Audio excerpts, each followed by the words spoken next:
ทัพพนะชาวนะตถาลัมพนะจุติมือนั้นเขาได้เรียนจบไปแล้วเรื่องเกี่ยวกับกิจ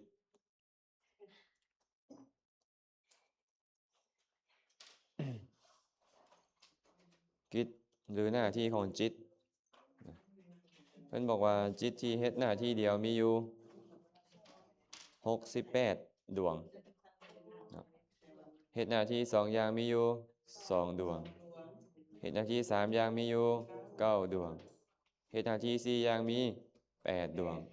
เฮ็ดหน้าที่5อย่างมี2ดวงเอาเริ่มจากลุ่มมาจิตที่เฮ็ดหน้าที่5อย่างมี2ดวงคือดวงใดๆโมแมนมีสันติรณะอุเบกขาสันติรณะ2ดวงเห็นหน้าที่ยังหน้าที่ปฏิสนธิภวังค์และจุติสันติรณะตถารัมภนะเนาะนี่2ดวงนี่แหละอกุศลวิบากอุเบกขาสันติรณะนี่นะส่งผลเป็นสัตว์นรกแม้นบอกไปเกิดเป็นสัตว์นรกสัตว์เดรัจฉานเพศอสุรกายจิตดวงนี้แหละเนาะมันส่งผลไปให้เขาเป็นสัตว์ในอบายนะเห็นหน้าที่ปฏิสนธิ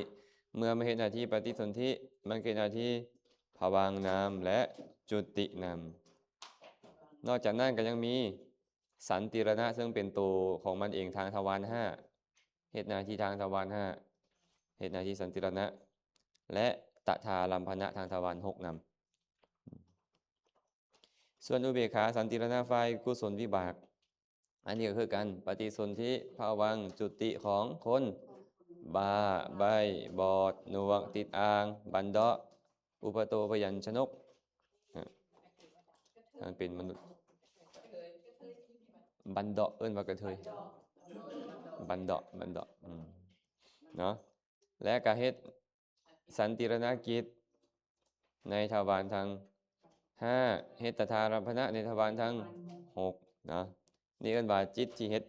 หน้าที่5อย่างมีอยู่2ดวงนี้จิตเฮ็ดหน้าที่4อย่างบ่เนี่ยคือ8ดวงคือมหาวิบาก8เฮ็ดหน้าที่หยังปฏิสนธิภวังค์จุติและตถารัมภนะ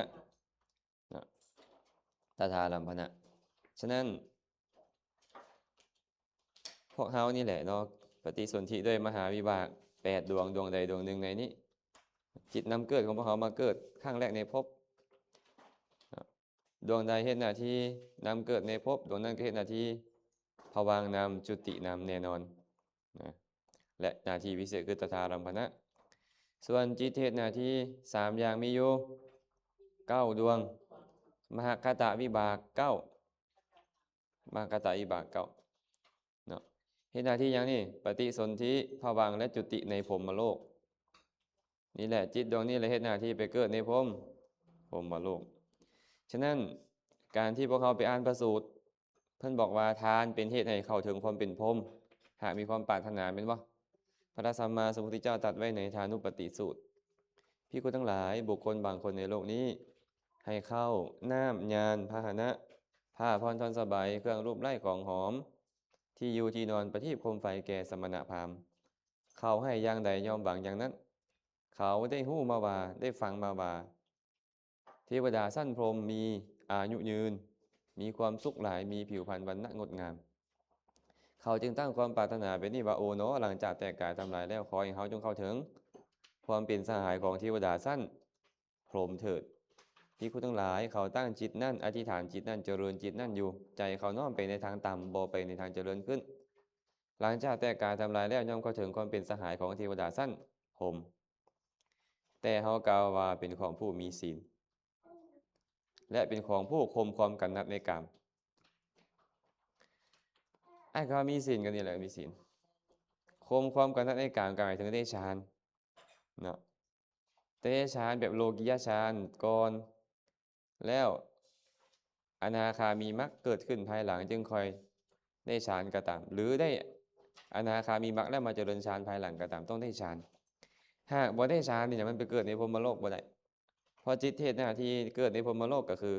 มหาขออภัยมหคตวิบากนี่เนาะขันเจ้าบ่คันเจริญกุศลขั้นฌานได้นี่นะมันก็บ่สามารถส่งผลเป็นเหตุให้ไปเกิดได้เห็นบ่เพราะฉะนั้นเนาะจิตเก้าดวงนี่แหละเอิ้นว่าเฮ็ดหน้าที่3อย่างในพรหมโลกเท่านั้นเฮาบ่มีเฮานี่นะต้องมีในพวกพรหมนะเฮานี่ยังสามารถเจริญ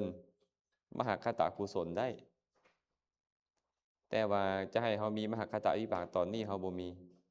ผู้ใดก็ตามเจริญฌานเจริญมหคตกุศลได้แล้วบ่เสื่อมมหคตวิบากจึงจะสามารถเกิดขึ้นเป็นเหตุให้ตัวเองเข้าถึงพรหมโลกได้ฟังทันบ่เดี๋ยวผิวพรรณฟังทันบ่ยิ้มนี่มีความหมายมหคตวิบากก็คือรูปวจรวิบากอรูปวจรวิบากมหาวิบากกับมหคตวิบากต่างกันเด้ต่างกันมหคตหมายถึงจิตที่แนบแน่นแต่ประเภทฌาน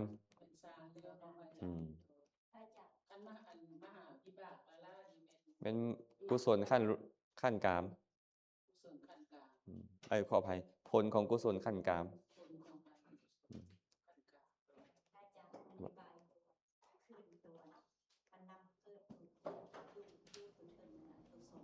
2 ดวงนะเฮ็ดหน้าที่5อย่างวะตัวเฮ็ดหน้าที่5อย่างนี่วะ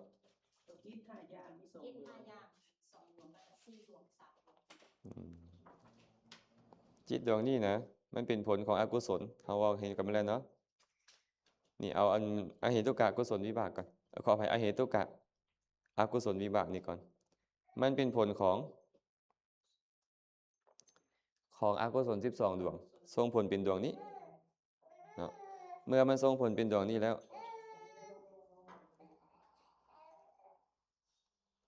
ดวงนี้เนี่ยมันเลยเฮ็ดหน้าที่ได้5อย่างเฮ็ดหน้าที่นำเกิดกับนำเกิดในอบายทุกขติวินิบาตนรกแดกำเนิดเดรัจฉานแดเปรตวิสัยแดอสุรกายแดเนาะแต่ว่าเพิ่นก็เว้นตัวนี้เพิ่นว่าเว้นโมหะนี่นะโมหะอุทธัจจะนี่นะมันส่งผลเป็นตัวนี้ได้ก็จริงแต่มันบ่นำเกิดตอนตัวนี้ส่งผลน่ะมันจะส่งผลเฮ็ดหน้าที่แต่สันติรณะและตถาลัมพนะเท่านั้นตอนตัวนี้ส่งผลเป็นตัวนี้นี่นะแต่ว่าหากว่า11 ดวงนี้ส่งผลเป็นอุเบกขาสันติรณะนี้มันจะนำเกิดเฮ็ดหน้าที่5อย่างเลยขั้นตัวนี้เฮ็ดให้ส่งผลเป็นจะเฮ็ดหน้าที่2อย่างนะทันเนาะฟังทันบ่ลองสิไว้ยกเว้นตัวโมหะอุทธัจจะสัมปยุตตัวนี้มันบ่นำเกิดเฉพาะตัวมันนี่นะคันมันเกิดพร้อมกับตัวอื่นล่ะอุทธัจจะนำเกิดอยู่แต่เพราะตัวมันเนี่ยโมหะอุทธัจจะสัมปยุตเนี่ยมันมีแต่ให้ผลในประวัติการคำว่าให้ผลในประวัติการมันก็เฮ็ดให้เห็นรูปบ่ดีฟังเสียงบ่ม่วนดมกลิ่นบ่หอมชิมรสชาติบ่แซ่บได้สัมผัสทางกายที่บ่ดีและก็รับอารมณ์ที่บ่ดีและก็สันติรณะตถาลัมพนะที่บ่ดีแต่คันในพวก11อย่างนี่บ่นี่ได้โอกาสนำเกิดพวกนี้นี่นะมันจะเฮ็ดให้มันเฮ็ดหน้าที่5อย่างเลยเพราะมีปฏิสนธิพอมีปฏิสนธิก็มีภวังค์และจุตินำแน่นอนและสันติรณะตถาลัมพนะก็มีแน่นอนพร้อมเนาะเว้ารวมๆก็คืออกุศล12 ดวงใดดวงหนึ่งส่งผลเป็นตัวนี้แต่มันเฮ็ดหน้าที่ได้5อย่างเนาะเกิดในนรกรักษาภพในนรก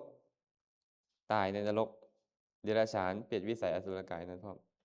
สันติรณะตถาลัมพนะพร้อมปฏิสนธิภวังค์อะไรเป็นรักษาภพภวังค์นี่องค์แห่งภพแต่ว่าภพหมายคือรักษาภพไว้จุตินี่แปลว่าเคลื่อนยังล่ะเคลื่อนจากภพจุติแปลว่าเคลื่อนมื้อนั้นอีหยังก็อันแม่แปมกับแม่ออกผิวพรรณบ่ปิยะมันจุติปิยะมัน มันมาจุติอะไรบ่แม่นมาปฏิสนธิ ที่มาที่ใส่ที่ อืม ปฏิสนธิ มาที่ใส่ มาต่อนะส่วนตัวนี้บ่เนี่ยตัวฝ่ายกุศลวิบากนี่แม่นสิไว้อันนี้มันเป็นของกุศลมหากุศลนี่แหละทานศีลภาวนาเฮ็ดนี่แหละแต่ว่ามันอ่อนกำลัง เมื่อมันอ่อนกำลัง มันก็เลยส่งผลได้แค่ตัวนี้ มันคือหน้าที่ปฏิสนธิคือกันเฮ็ดหน้าที่การนำเกิดคือกัน แต่ถ้าเกิดเป็นคนบ้าใบ้บอดหนวกติดอ่างบันเดาะอุปโตพยัญชนกพวกนี้เนาะและเมื่อนำเกิดแล้วมันก็ต้องมีภวังค์และจุตินำแน่นอน และหน้าที่พิเศษของมันขึ้นมาในประวัติการก็คือ สันติรณะและตถารัมภณะมันก็เลยรวมเป็น5เนาะฐานเนาะคันผู้ใดไปเกิดเป็นกระเทยก็ฮู้แน่นอนเลยแบบนี้แหละและ เป็นกุศลที่อ่อนมาจาก กุศลอ่อนกำลังบ่เมื่อปฏิสนธิด้วยจิตดวงนี้เกิดมาในชาตินี้เจ้าฉลาดปานใดก็ตามบ่สามารถบรรลุมรรคผลนิพพานได้บ่ได้ห้ามความฉลาดได้แต่ห้ามการบรรลุมรรคผลนิพพาน การบรรลุฌานอภิญญาห้ามอันเขาเจ้าเอาน้ำมะพร้าวมาวางนี่หั่นเนาะเอาไปใส่ตู้เย็นไว้ก็ดีมันสิบูดก่อนบ่ น้ำมะพร้าว พ่ออันพ่อหำน้อยเอามาให้ผ่านเนาะนี่เนาะบัดนี้มาบัดเนี่ย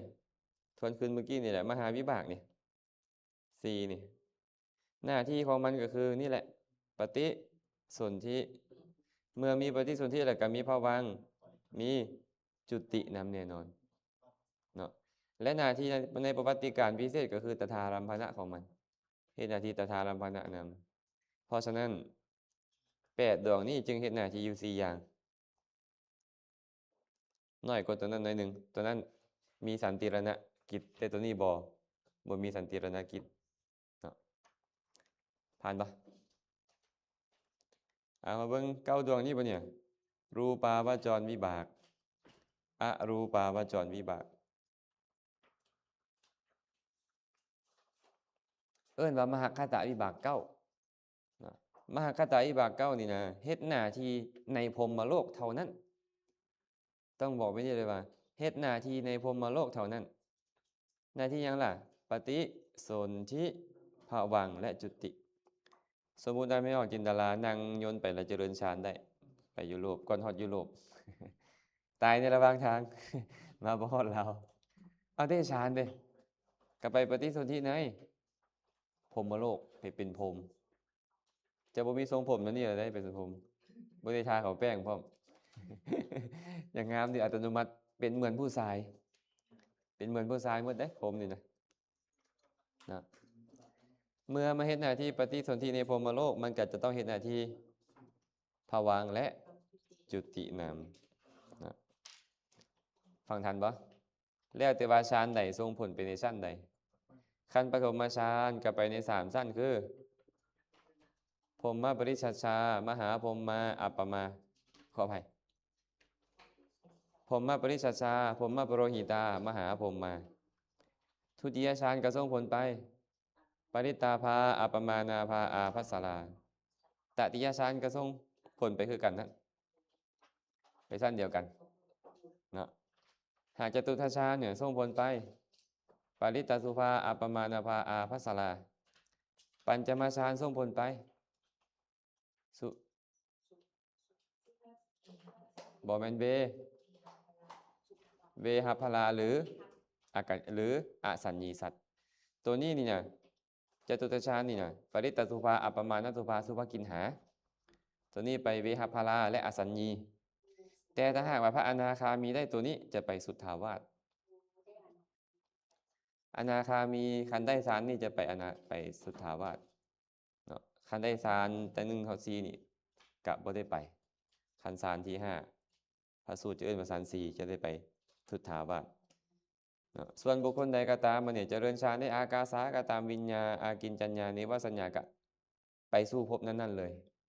ตามลำดับฌานขั้นลำดับของฌาน4ที่พระพุทธเจ้าแสดงไว้ในพระสูตรนี่นะจะตัดฌานที่1ออกไปจะตัดฌานที่1ออกไปเพราะว่าเพิ่นละวิตกวิจารณ์นํกันเพิ่นเว้าเรื่องการละวิตกวิจารณ์ จะไปสู่ปฐมฌานกับไปสู่ปฐมฌานภูมิทุติยฌานกับไปสู่ทุติยฌานภูมิตติยฌานกับไปสู่ตติยฌานภูมิและจตุตฌานกับไปสู่จตุตฌานภูมิผ่านบ่มาวันนี้เบิ่งจิตเฮ็ดหน้าที่สองอย่างมีอยู่ สักเทวดา อันใด สักคงเทวดาเกิด ก็ด้วยจิต9 ดวงนี่แหละบ่แม่น9 ดวงเมื่อกี้เด้นี่แล้วก็มหาวิบาก8กับอุเบกขาสันติรณะฝ่ายกุศลวิบากนี่แต่พวกนี้นี่จะไปเกิดเป็นเทวดาสั้นต่ำเป็นภูมิเทวดาได้แต่ว่าเป็นกระเทยบ้าใบบวชนอกเป็นเทวดากระเทย เทวดากับสั้นต่ แม่นเทวดากระเทยก็มีเด้บ่แม่นแต่มนุษย์เด้ สักตามหมายก็ว่าจะตูวา บ่ฮอดจาตูมซ้ำเป็นภูมิเทวดารุกขเทวดาพวกนี้เทวดาสั้นจาตูมขึ้นไปจะปฏิสนธิด้วยจิต8 ดวงนี่ดวงใดดวงหนึ่ง มหานิพพาน เนาะผ่านนะเอามาเบิ่งบ่นี่จิต2 ดวงเทศหน้าที่2 อย่างแม่นหยังได้ล่ะสันติรณะโสมนัสและก็มโนทวาราวชนะเอาสันติรณะก่อนเนาะสันติรณะเฮ็ดหน้าที่สันติรณะและตถาลัมพนะตอนเฮ็ดหน้าที่สันติรณะในทวาร5ตอนเฮ็ดหน้าที่ตถาลัมพนะในทวาร6ตาหูดังลิ้นกายใจเลยทันเนาะประวัติการอย่างเดียวเพิ่นเนี่ยบ่มีปฏิสนธิการนะส่วนมโนทวาราวชนะตัวนี้เนี่ยเฮ็ดหน้าที่ทางทวาร5เฮ็ดหน้าที่โวทัพพนะต่อเฮ็ดหน้าที่ทางทวารทาง6เฮ็ดหน้าที่ทวารที่6เป็น6เด้อทวารที่6ก็คือทวารใจเฮ็ดหน้าที่อาวชนะเนาะ2 อย่างเห็นบ่บางบอนก็ใช้วุกับอาในหนังสือเล่มนี้ก็จะใช้คำว่าวุกับอาเห็นบ่นี่เนาะตอนเฮ็ดหน้าที่ทางมโนทวารเอิ้นว่าอาวัชนะตอนหน้าที่เฮ็ดหน้าที่ทางปัญจทวารเอิ้นว่าโวทัพพนะทั้ง2ต่างกับเฮ็ดหน้าที่เป็นโยนิโสนั่นเองตัดสินอารมณ์ทางปัญจทวารและก็ปรารภอารมณ์ทางมโนทวารผ่านเนาะที่เหลือบัดนี้68 ดวงเฮ็ดหน้าที่อย่างเดียวมีหยังได้เอานี่ก่อนเอาอกุศลก่อนอกุศล12 ดวงเฮ็ดหน้าที่ชวนะอย่างเดียวแล่นไปในอารมณ์อย่างเดียวเลยเพิ่นนี่เสพอารมณ์อย่างเดียวเลยจักขุ2 ดวงนี่ก็เฮ็ดหน้าที่อย่างเดียวคือทัศนกิจโสตะ2 ดวงกับสวนะกิจคานะกับคายนกิจชิวหากับฉายนกิจกายะกับภูชนกิจสัมปติชนะกับสัมปติชนะกิจปัญจทวาราวชนะกับอาวัชนะกิจหะสิตุปทะกับชวนากิจเนาะจักดวงแล้วนี่12 บวก 14เป็นเท่าไหร่26แล้วมหากุศลชวนะอย่างเดียวเลยมหากิริยากับชวนะอย่างเดียว16บวก36เป็น42นะ42มหาคตะอิบากขออภัยมหาคตะกุศล9มหาคตะกิริยา9 9 2 18บวก42เป็น60โลกุตระจิตอีก8เฮ็ดหน้าที่ชวนะเป็น68 ดวงนี่เฮ็ดหน้าที่อย่างเดียวเนาะหากถามว่าจิตเฮ็ดหน้าที่อย่างเดียวมีหยังแด่ก็บอกว่าจิตที่เฮ็ดหน้าที่ทัศนะสวนะคายนะสายนะภูสนะสัมปติชนะปัญจทวาราวชนะและชวนะเฮ็ดหน้าที่อย่างเดียวเลยจบแล้วเรื่องจิตบางว่าทุกคนจะเข้าใจบ่เข้าใจเลย บ่เข้าใจแบบใด เวลาพระอาจารย์เล่าเรื่องอันสวนาบอกอนันต์โพธขับขาดนาคิดอย่างนี้พระอาจารย์เล่าบำรางคือแบบมันเป็นอย่างบางเดือนผมขน้อยนำบทถามพระอาจารย์ขน้อยนี่เข้าใจขน้อยมาเบิ่งอยู่ในปื้มสมมติคือว่าสวนาจิตนี่แม่นแล่นไปตามอารมณ์เป็นจิตที่แล่นไปตามอารมณ์จังซี่นะ มื้อนั้นน่ะได้เว้าไปแล้วว่า ทัศนะก็คือการเห็นการเบิ่ง โดยตัวนี้ห้าตะบานนี่มีอยู่ มื้อนั้นเฮาเว้ากันว่า การเห็นเนี่ยบ่มีรู้การรู้ก็บ่มีเห็นแม่นบ่จิตเฮ็ดหน้าที่เห็นคือจักดวงใดจักขุวิญญาณเท่านั้น แต่มันเป็นผลของหยังแท้จักขุวิญญาณเนี่ยฮะเอากลับมาเบิ่งที่แผนจิตหน่อยหนึงโอ้ยนึกว่าสิเข้าใจแล้วได้นี่นะ เบิ่งเด้อไม่ออกสิไว้เด้อจิตเฮ็ดหน้าที่ทัศนกิจคือข้าอาจารย์ให้เบิ่งไปนี่พอไม่ออกชื่อบ่นี่พอไม่ออกชื่อบ่มันเป็นจิตประเภทใดแผงจิตอันใดนี่อาจารย์จึงบอกตั้งแต่ปริเชต1แล้วว่าเฮาต้องจื้อแผงจิตเนาะอันนี้อกุศลเนาะอันนี้มาขออภัยอาเหตุกะคำว่าเหตุกะก่อนอเหตุกะก็จักขุโสตะคานะชิวหากายะสัมปติชนะสันติรณะปัญจทวาราวชนะมโนทวาราวชนะและหาสิตุปาทะสองดวงเนี่ยเอิ้นว่าจักขุวิญญาณเป็นบ่เฮ็ดหน้าที่ทัศนะคือเห็นเฮ็ดหน้าที่เห็นจื่อเนาะสวนะก็คือฟังแม่นหยังละเฮ็ดหน้าที่ฟังโสตะวิญญาณคายนะก็คือคานะวิญญาณนั่นแหละเฮ็ดหน้าที่ดมกลิ่นแม่นจิตดวงใดเฮ็ดหน้าที่ดมกลิ่นคานะวิญญาณจิตดวงใดเฮ็ดหน้าที่ซิมรสชาติชิวหาเอิ้นว่าสายนกิจซิมจักขุนี่ซิมได้บ่เอาตาไปซิมได้บ่อ้าวคือบอกว่าข่อยเบิ่งข่อยก็ยังส้มแหละฮะข่อยเบิ่งข่อยก็ยังส้มแล้วเพิ่นว่าเป็นไปได้บ่บ่ได้นะกายวิญญาณเฮ็ดหน้าที่หยังภูสนกิจคือกระทบอารมณ์กระทบโพธพารมณ์กระทบโพธพารมณ์เอิ้นว่าภูสนกิจฮ้อนนี่นะไม่เอาสิไว้ตาบ่ฮ้อน พระอาจารย์เคยถามว่า5 อย่างเริ่มต้นมันอันปฏิสนธิภวังค์จุติและอีก2 อย่างมันเป็น เดี๋ยวสิเอาไปเด้อนี่เด้อแต่เข้าใจแล้วบ่ล่ะกายวิญญาณเนี่ยเข้าใจแล้วเนาะกายวิญญาณนี่เข้าใจบ่กายวิญญาณนี่ตอนฮ้อนนี่ฮ้อนด้วยวิญญาณประเภทใดต้องกายวิญญาณไปรับรู้กายวิญญาณไปรับรู้เย็นกับกายวิญญาณรับรู้แข็งอ่อนกายวิญญาณรับรู้เจ็บปวดทรมานกายวิญญาณทั้งนั้นรับรู้สัมปติชนะก็คือรับหน้าที่ต่อจากพวกนี้ส่วนตัวนี้นี่เอาสิไว้ถามเมื่อกี้เนี่ย5อย่างนี้มีปฏิสนธิภวังค์และจุติแม่นบ่สันติรณะและตถาลัมพนะนี่มีอยู่ไสนะ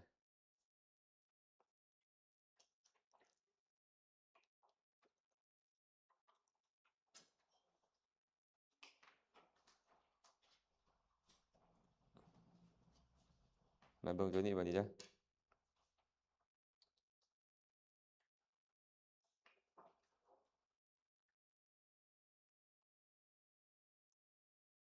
เห็นบ่เนี่ยสันติรณะตัวนี้เลยตัวนี้ก็ตถาลัมพนะหน้าที่พิเศษของสองตัวนั่นน่ะคือสันติรณะนี่พิจารณาอารมณ์เอิ้นว่าสันติรณะและรับอารมณ์ต่อจากชวนะเอิ้นว่าตถาลัมพนะไอ้หน้าที่พิเศษขึ้นมันจากปฏิสนธิภวังค์และจุติเข้าใจปะเวลาที่พวกเขาเห็นรูปนี่เห็นปะอตีตภวังค์เกิดขึ้น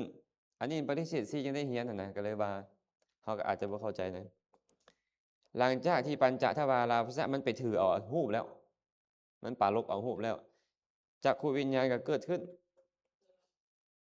จักขุวิญญาณเกิดขึ้นมาเห็นรูปปุ๊บเฮ็ดหยังไม่ออกสิไว้จักขุวิญญาณเฮ็ดหน้าที่หยังหน้าที่ทัศนะคือการเห็นนะตัวเห็นตัวพี่ได้ตัวเห็นนะบ่เป็นตัวอื่นเด้นี่มันเห็นแล้วเนี่ยเห็นที่เหลือเอิ้นว่าฮู้ไปสิไว้ เหตุมีตัวเดียวนะทัศนกิจ จากนั้นสัมปติชนะก็เกิดขึ้นต่อมาเฮ็ดหน้าที่หยังรับอารมณ์ต่อ หลังจากสัมปติชนะรับอารมณ์ต่อแล้วสันติรณะก็ได้หน้าที่พิจารณาอารมณ์บัดนี้มันพิจารณาอารมณ์สันติรณะนี่นะเนาะหลังพิจารณาอารมณ์แล้วมันก็โบธทัพพนะเกิดขึ้นมาตัดสินขันธ์ตัวนี้ตัดสินบ่ดีชาวนะเป็นอกุศลบาปเกิดขึ้นบัดนี้บาปเกิดขึ้นขันธ์ตัวนี้ตัดสินได้ดี นี่ก็บุญเกิดขึ้นกุศลเกิดขึ้น มันคือเป็นพวก เจ็ดขณะชาวนะนี่ปกติไป7 ขณะเนาะแล้วอารมณ์เหลือตถาลัพนะก็รับต่อ เพิ่นนี่บ่มีหน้าที่หยังรับต่อซื่อๆคันอารมณ์มันเหลือหลายสมมุติว่าเงินทอนมันเหลือกันเพิ่นรับมันเอาไปเพิ่นนี่นะ อาจารย์เป็นอย่างเพิ่นเป็นสองตัว มัน นั่นหักต่อสอง มันเป็นธรรมชาติของมันแบบนั้น มันนี่ต้องมา2คันบ่มา2บ่มาเพิ่นนี่คันแม่แปมไปถามอาจารย์ว่าอาจารย์เป็นหยังเขาคือมีลูกแฝดมันเป็นของมันแบบนั้นคันบ่เอิ้น2แล้วบ่เอิ้นแฝด เออ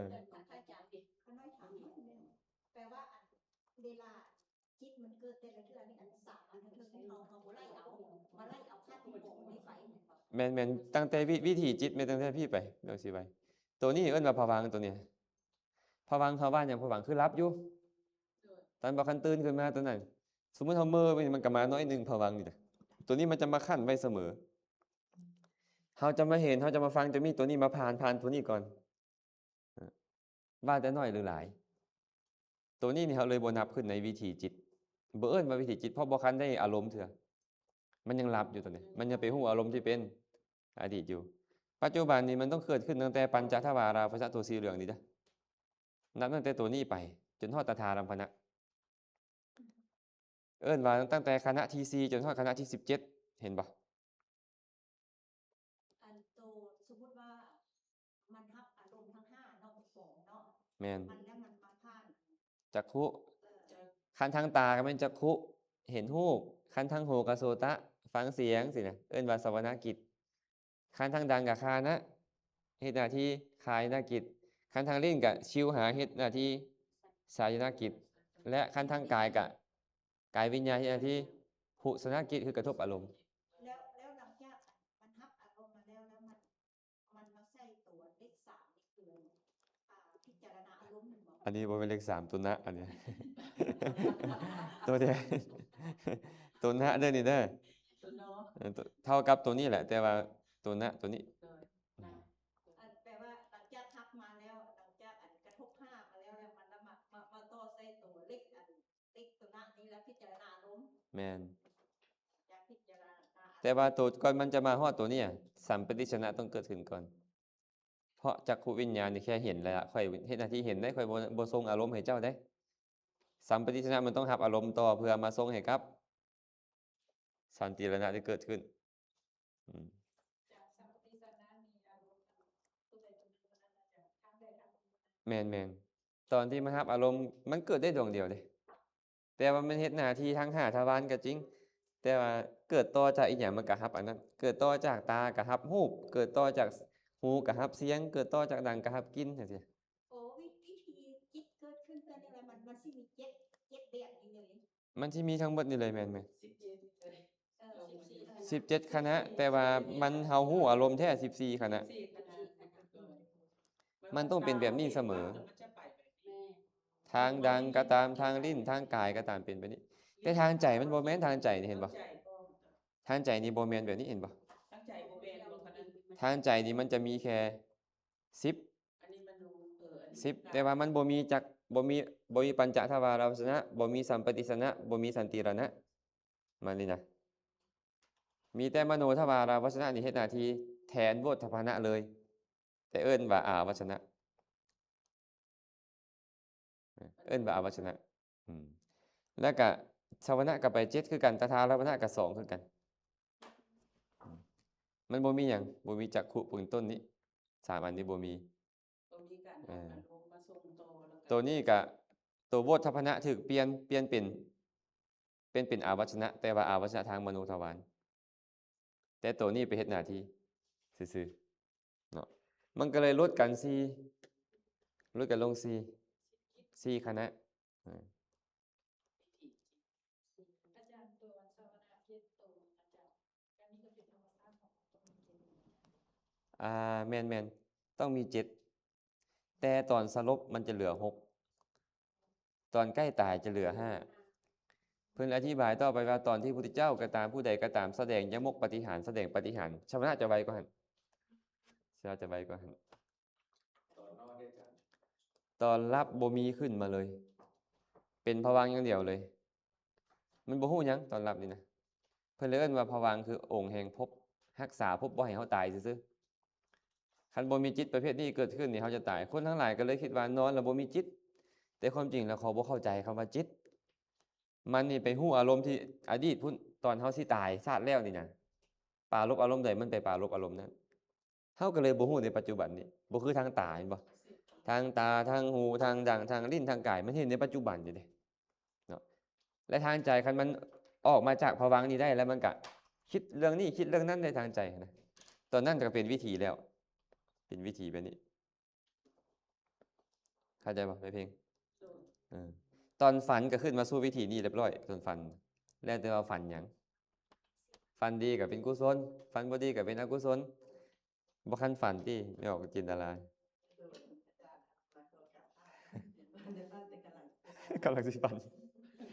กำลังฟัง กำลังคือการสมมติเวลาอันที่เราสรุปมันอาจารย์เราสรุปอยู่ในตอนจิตมันยังดูหรือว่าจิตมันออกไปแล้วก่อน ออกไปใส่ แบบว่าตายแล้วยังด้วยยังมีจิตอยู่ก่อนหรือว่าเราสรุปแล้ว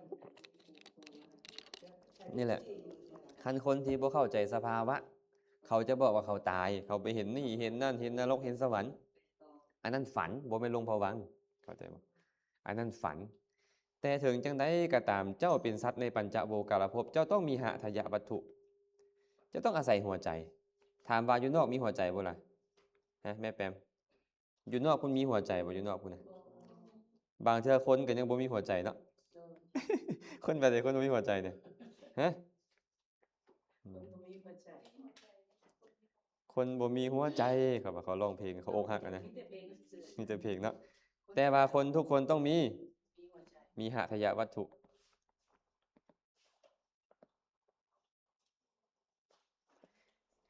มันบ่มีวิญญาณจะไปล่องลอย มันต้องมาอาศัยหะทยวัตถุเสมอ เจ้าฝันจิตมันก็ต้องอาศัยหะทยวัตถุนี้อยู่มันอยู่สิไปไสล่ะ แต่เจ้าฝันไปฮอดเมืองฟ้าเมืองสวรรค์ได้บ่ฝันได้ฝันไปได้ฝันนั่นน่ะแต่ว่าจิตมันอยู่นี้ไอ้คำว่าฝันไปคือมันฮู้อารมณ์ซื่อๆและมันบ่แม่นหลับ และตอนหลับมันก็ยังอาศัยหะทยวัตถุฮู้อารมณ์ที่เป็นอดีตบ่มีจักเทื่อที่จิตที่จะบ่อาศัยหะทยวัตถุ อาจารย์น้อยถามดีกว่าต้องให้มันเข้าใจในสิ่งวันตัว แม่ วิธีคิดนี่นะคะหน่อย อืม หลังจากมันทับมาแล้วเนาะมันเสพอารมณ์มันตัดสินอารมณ์มาแล้วนะอันเป็นบุญเป็นบาปแล้วอยู่สมณะนี้ แม่น แต่ว่าถ้าว่าคนที่อันมันเฮ็ดสารอยู่อารมณ์ใดกันมันต้องเป็นตัวอันตารางคณะอีกตัวอาจารย์เสพอารมณ์ บ่แม่น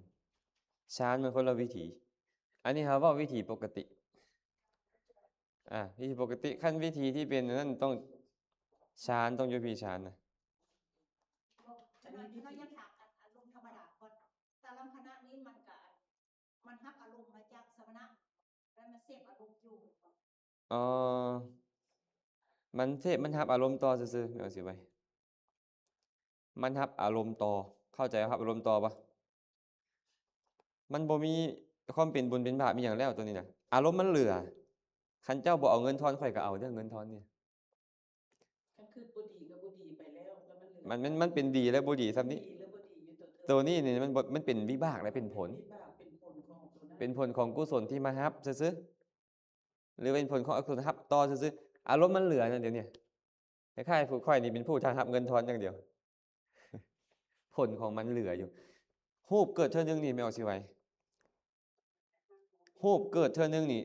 มีอายุซ้ำจิตเกิดขึ้น17เทื่อจื้อเด้อ จิตเกิด17เทื่อ จิตเกิดดับ17เทื่อรูปเกิดดับเทื่อนึงรูปแสดงว่าจิตนี่ไวกว่ารูปนี่17เท่า 17เท่า นี่ไม่เอาสิไว้ ฮู้มันเกิดแต่พี่ฮู้ป่ะแต่ว่าเฮามาฮู้อารมณ์ตอนพี่แหละผ่านไป3ขณะแล้วแม่เพ็งเฮาจึงฮู้อารมณ์ได้ มันมากระทบกับจักขุประสาทผ่านไป3เทื่อแล้วเฮาจะมาฮู้อารมณ์ได้ หลังจากนั้นน่ะมันก็เหลือเท่าใดเนี่ยผ่านไป3เหลือเท่าใดเหลือ14แม่นบ่ เหลือ14แต่ว่าไม่ออกสิไว้มันมาฮอดสวรรค์เนี่ยมันมีแต่15นึงมันเหลืออีก2มันจึงเป็น17ตถาลัมพนะก็โอกาสค่อยแล้วบัดนี้ค่อยจะไปรับของเหลือนี่ค่อยรับของเหลือ เพิ่นนี่ตัวรับของเหลือว่าง่ายกันแล้วกัน ข้างอารมณ์ข้าง บ่ได้แม่นหน้าที่พิเศษอีหยัง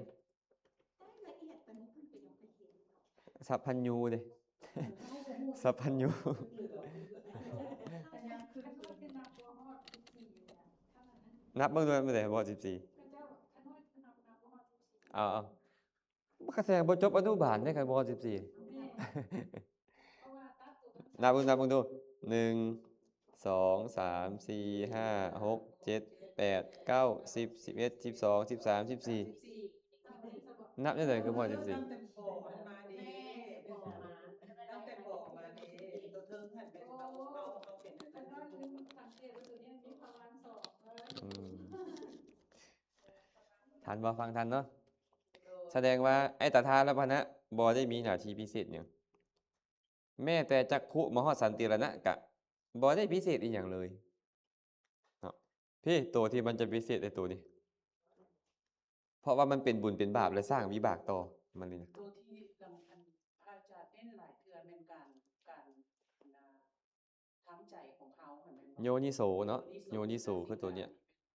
คันทางมโนทวารกับตัวนี้ จิตดวงเดียวกันไปเฮ็ดหน้าที่ต่างกัน แต่ว่าความหมายอันเดียวกัน ตอนมาเฮ็ดหน้าที่ทางปัญจทวารนี่มันเอิ้นว่าตัวตัดสินอารมณ์โวทัพพนะตอนมันไปเฮ็ดหน้าที่ทางมโนทวารเอิ้นว่าอาวัชนะเฮ็ดหน้าที่คืออันนี้ แต่ว่าเป็นการเหมือนกับอยู่นี่เหมือนกับเฮ็ดให้อารมณ์ตัวต่อไปนี่เป็นบุญหรือเป็นบาป มันต่างจากตัวนี้เด้ตัวนี้บ่ได้เฮ็ดให้เป็นบุญเป็นบาปเทื่อเฮ็ดหน้าที่แบบเดียวกันเฮ็ดหน้าที่อาวัชนะ แต่ว่าบ่ได้เฮ็ดให้เป็นบุญเป็นบาปเทื่อจะเป็นบุญเป็นบาปตอนโวทัพพนะพี่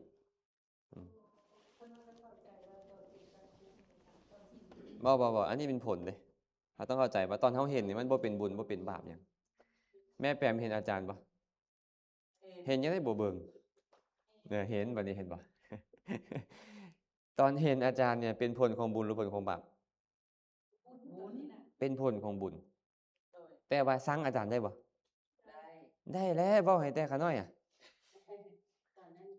เป็นบุญหรือเป็นบาปบ่เนี่ย เป็นว่า ตอนเห็นนี่เป็นผลของบุญ บาปตอนใส่ใจได้บ่ดีเป็นบาปจ้อย ใส่ใจบ่ดีเป็น ขาน้อยฮู้แหละเทศใส่ขาน้อยเพิ่นว่า ขนาดฟังเสียงม่วนบ่ม่วนเนี่ยเสียงธรรมะคำสอนของพระพุทธเจ้าอะเป็นวิบากผลที่ดีส่ำใดแล้วแม่นบ่อันตัวได้ยินเสียงอะอันสมมุติตัวนี้เป็นโสตวิญญาณเนี่ยแต่ว่ามาใส่ใจได้บ่ดี แล้วจ้อยเลย บาปก็เอาไปกิน พี่กับบาปอีก มันมาแบบนี้ได้ไหมเพ็งมันมาแบบนี้แล้วมันไปแบบนี้บ่นี่เนี่ยมันเป็นนี่มันต้องลงมามโนทวารพร้อม สมณะนี่มันต้องมีเจ็ดแบบนี้เลยแบบ แม่นจะ7เลย เป็นเจ็ดคณะจิตหรือว่าเจ็ด แม่น แบบ เพิ่นจะแบ่งมันเป็นบุญ3ประเภท ทิฏฐะบุญกรรม3ประเภท ทิฏฐะธรรมเวทนิยกรรม อุปปัชชะเวทนิยกรรม อัปปลาประเวทนิยกรรม เคยได้ยินบ่แม่ผมนี่เราผ่านมาแล้ว ตัวนี้เนี่ยทิฏฐะธรรมเวทนิยกรรมคณะที่แรกนี่นะแม่เพ็งคณะที่แรกจะส่งผลในชาตินี้ โอ้โดย คันมันบ่ได้ส่งผลในชาตินี้มันจะบ่ส่งผลคณะที่7นี่มันจะส่งผลนำเจ้าไปเกิดในชาติหน้าคันมันบ่ได้ส่งผลมันก็จะบ่ส่งผล แต่5ตัวเนี่ย เจ้าจะไปใส่ค่อยตามไปหมดทุกบอนทุกทีทุกภพทุกชาติจนกว่าเจ้าจะเป็นอรหันต์และตาย ตัวใดก่อนนะ นี่5ตัวนี้ ห้าเนี่ย เอิ้นว่าอัปปลาประเวทนิยกรรม ตัวทำอิฐค่ะนั่นแหละชาตินี้ แม่น ตัวสุดท้ายนี่เป็นชาติหน้า แม่นแม่ออกสีไว้บ่ต้องห่วงเด้อให้ผัวไปบาทหนึงแล้วบ่ต้องห่วงว่าสิบ่ได้รับผล มันนำไปฮอดมื้อปรินิพพาน แสดงว่า มันมีเจ็ด การเฮ็ดบุญเฮ็ดบาปมันมาใช้ในปัจจุบันมันต้องได้ แม่นคันมันได้ให้ในปัจจุบันแล้วมันก็คันให้ในปัจจุบันแล้วมันก็เซาตัวเนี้ยอันนี้คันให้ในอนาคตชาติหน้าแล้วมันก็เซาแต่5ตัวนี้ค่อยบ่เซาเด้ค่อยติดนำเจ้าไปจนฮอดมื้อเจ้าปรินิพพาน คนน้อยเนี่ยอยากรู้ว่า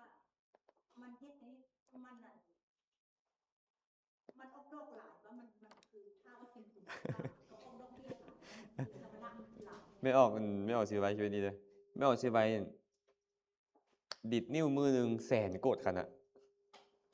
ลองคิดเบิ่งนะมันผ่านไปแสนโกดขณะตัวนี้ เป็นหลายร้อยหลายพันหลายหมื่นหลายแสนรอบอ่ะไม่ออกสิไว้โกดผัวเท่าเดียวสมมุติซะหรือให้ลูกเท่าเดียว มันเป็นแสนโกดขณะแล้วคันไม่ออกสิไว้5 นาทีโอ้บ่ต้องเบาฮอดเลย แม่ แล้วมันจะคูณเท่าไหร่แล้วไม่ออกสิไว้ไปคูณเอาบ่เนี่ยแล้วมื้อใดมันจะหมดแล้วบ่เนี่ย เอาขน้อยก็ว่าจิตตัวนี้เป็นจิตโกน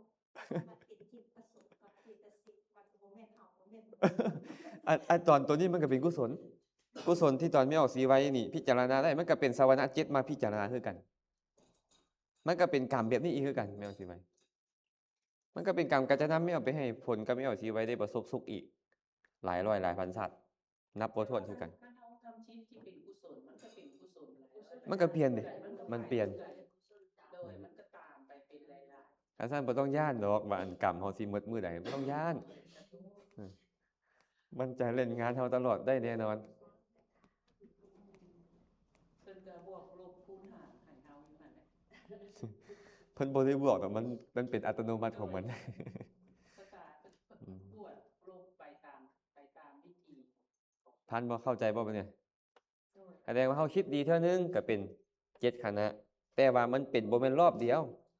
มันเป็นแสนๆรอบเป็นล้านๆรอบ แต่ละคณะนี่มันส่งผลได้ชาติหนึง โดย อืม พระอาจารย์ตัวเรื่องมัน17นี้มันไปอัพเอาผู้เนาะและมันมาหาจิตนี้ได้แต่เพื่อน หาหยัง ตัวมาหามโนเนี่ย แม่นเถิดมันบ่ฮอดพี่ไม่ออกสิไว้ตัวนี้นี่มันมาคิดต่อ เห็นแล้วมาคิด ฟังแล้วคิดหั่นน่ะเห็นบ่เฮาเห็นแล้วเฮามาคิดเฮามาปรุงต่อนี่มันมาคิดต่อมันจะมามโนทวารพี่ ตัวนี้จึงค่อยมาได้ แต่ว่าเห็นแล้วบ่คิดมันบ่มี เห็นแล้วบ่คิดมันบ่มี ฟังแล้วบ่คิดมันบ่มี มันต้องคิดแน่นอน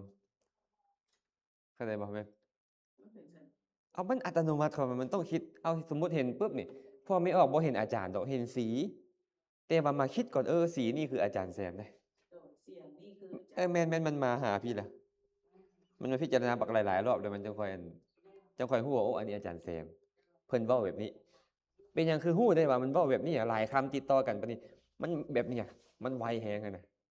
มันจะค่อยพิจารณาฮู้ อาจารย์เว้าออกมา แม่น มันจะพิจารณาอีก ทั้งที่มันได้ยินแต่เสียงเดียว แต่ละคณะนี่แต่ละวิธีนี่นะวิธีต่อไปก็อีกเสียงหนึงไปสินะจะเอาเสียงหลายๆเสียงมาประกอบกันจังฮู้เนื้อความมาแบบนี้หมายความว่าจังซี่ สาระแบบนี้เป็นกุศล เบิ่งความไวของมันน่ะนะคนธรรมดาทั่วไปบ่สามารถไปบัญญัติแต่งตั้งให้ฮู้ขนาดนี้ได้ มีแต่พระสัมมาสัมพุทธเจ้าเนาะถ้าเลิกบ่ปัญญาของเพิ่นน่ะ แต่คณะนักเรียนซื่อๆแต่บ่มีไผทันเนาะ มันบ่ทันเฮานี่นะแต่เวลาที่เฮาสามารถเจริญฌานอภิญญามาได้จึงค่อยสิมาพิจารณามันได้ ใจมันแนบๆแน่นๆนั่นเนาะอืม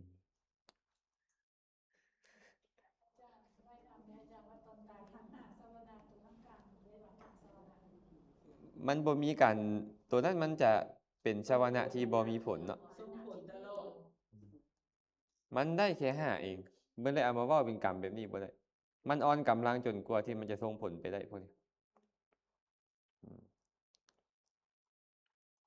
ตัวสมณะสุดท้าย แม่น เราตัว5แล้วมันไปส่งผลในอนาคตแต่ตัวสุดท้ายมันก็ยังบ่หมดบัดสมณะ ตัวที่7นี่หว่า แม่น ตัวนี้มันให้ผลชาติหน้าอย่างเดียวเอาสิไว้คือข้อยจะพาเจ้าไปคันบาปข้อยจะพาเจ้าไปนรกคันบุญข้อยก็จะพาเจ้าไปสวรรค์คันข้อยหมดโอกาสแล้วข้อยก็เซาเหมือนกับการยิงธนูนี่นะคันถึกเป้าเป๊ะมันก็คาอยู่หั่นเลย และตัว5เครื่องกลาง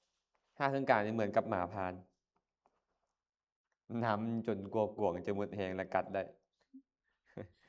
เป็นกรรม นำไปตลอดนะไม่เอาสิไว้จะเกิดอีกล้านชาติมันก็จะนำไปล้านชาติไม่เอาสิไว้จะเกิดอีกโกฏชาติมันก็นำไปอีกโกฏชาติกลัวมันจะได้ให้ผล ทีนี้มันจะได้ให้ผลให้ไม่เอาสิไว้มันไม่เอาสิไว้บ่ได้คิดเรื่องดีกับบ่ไม่คิดแป๊บเดียว คิดเรื่องซัวกับบ่ได้คิดแป๊บเดียวมันกี่ล้านกี่โกฏวิธี อาจารย์ที่ก็เว้าไปซื่อๆถ้าว่ามันนำได้ตลอดแสดงว่าคำว่าสิ่งใดสิ่งหนึ่งเกิดขึ้นไปแล้ว โวหารโวหาร เกิดตอนใดมันดับตอนนั้น แต่อานุภาพของมันสามารถส่งผลให้เจ้าเป็นสุขเป็นทุกข์ มันเล่นนำเขาได้ตลอดมัน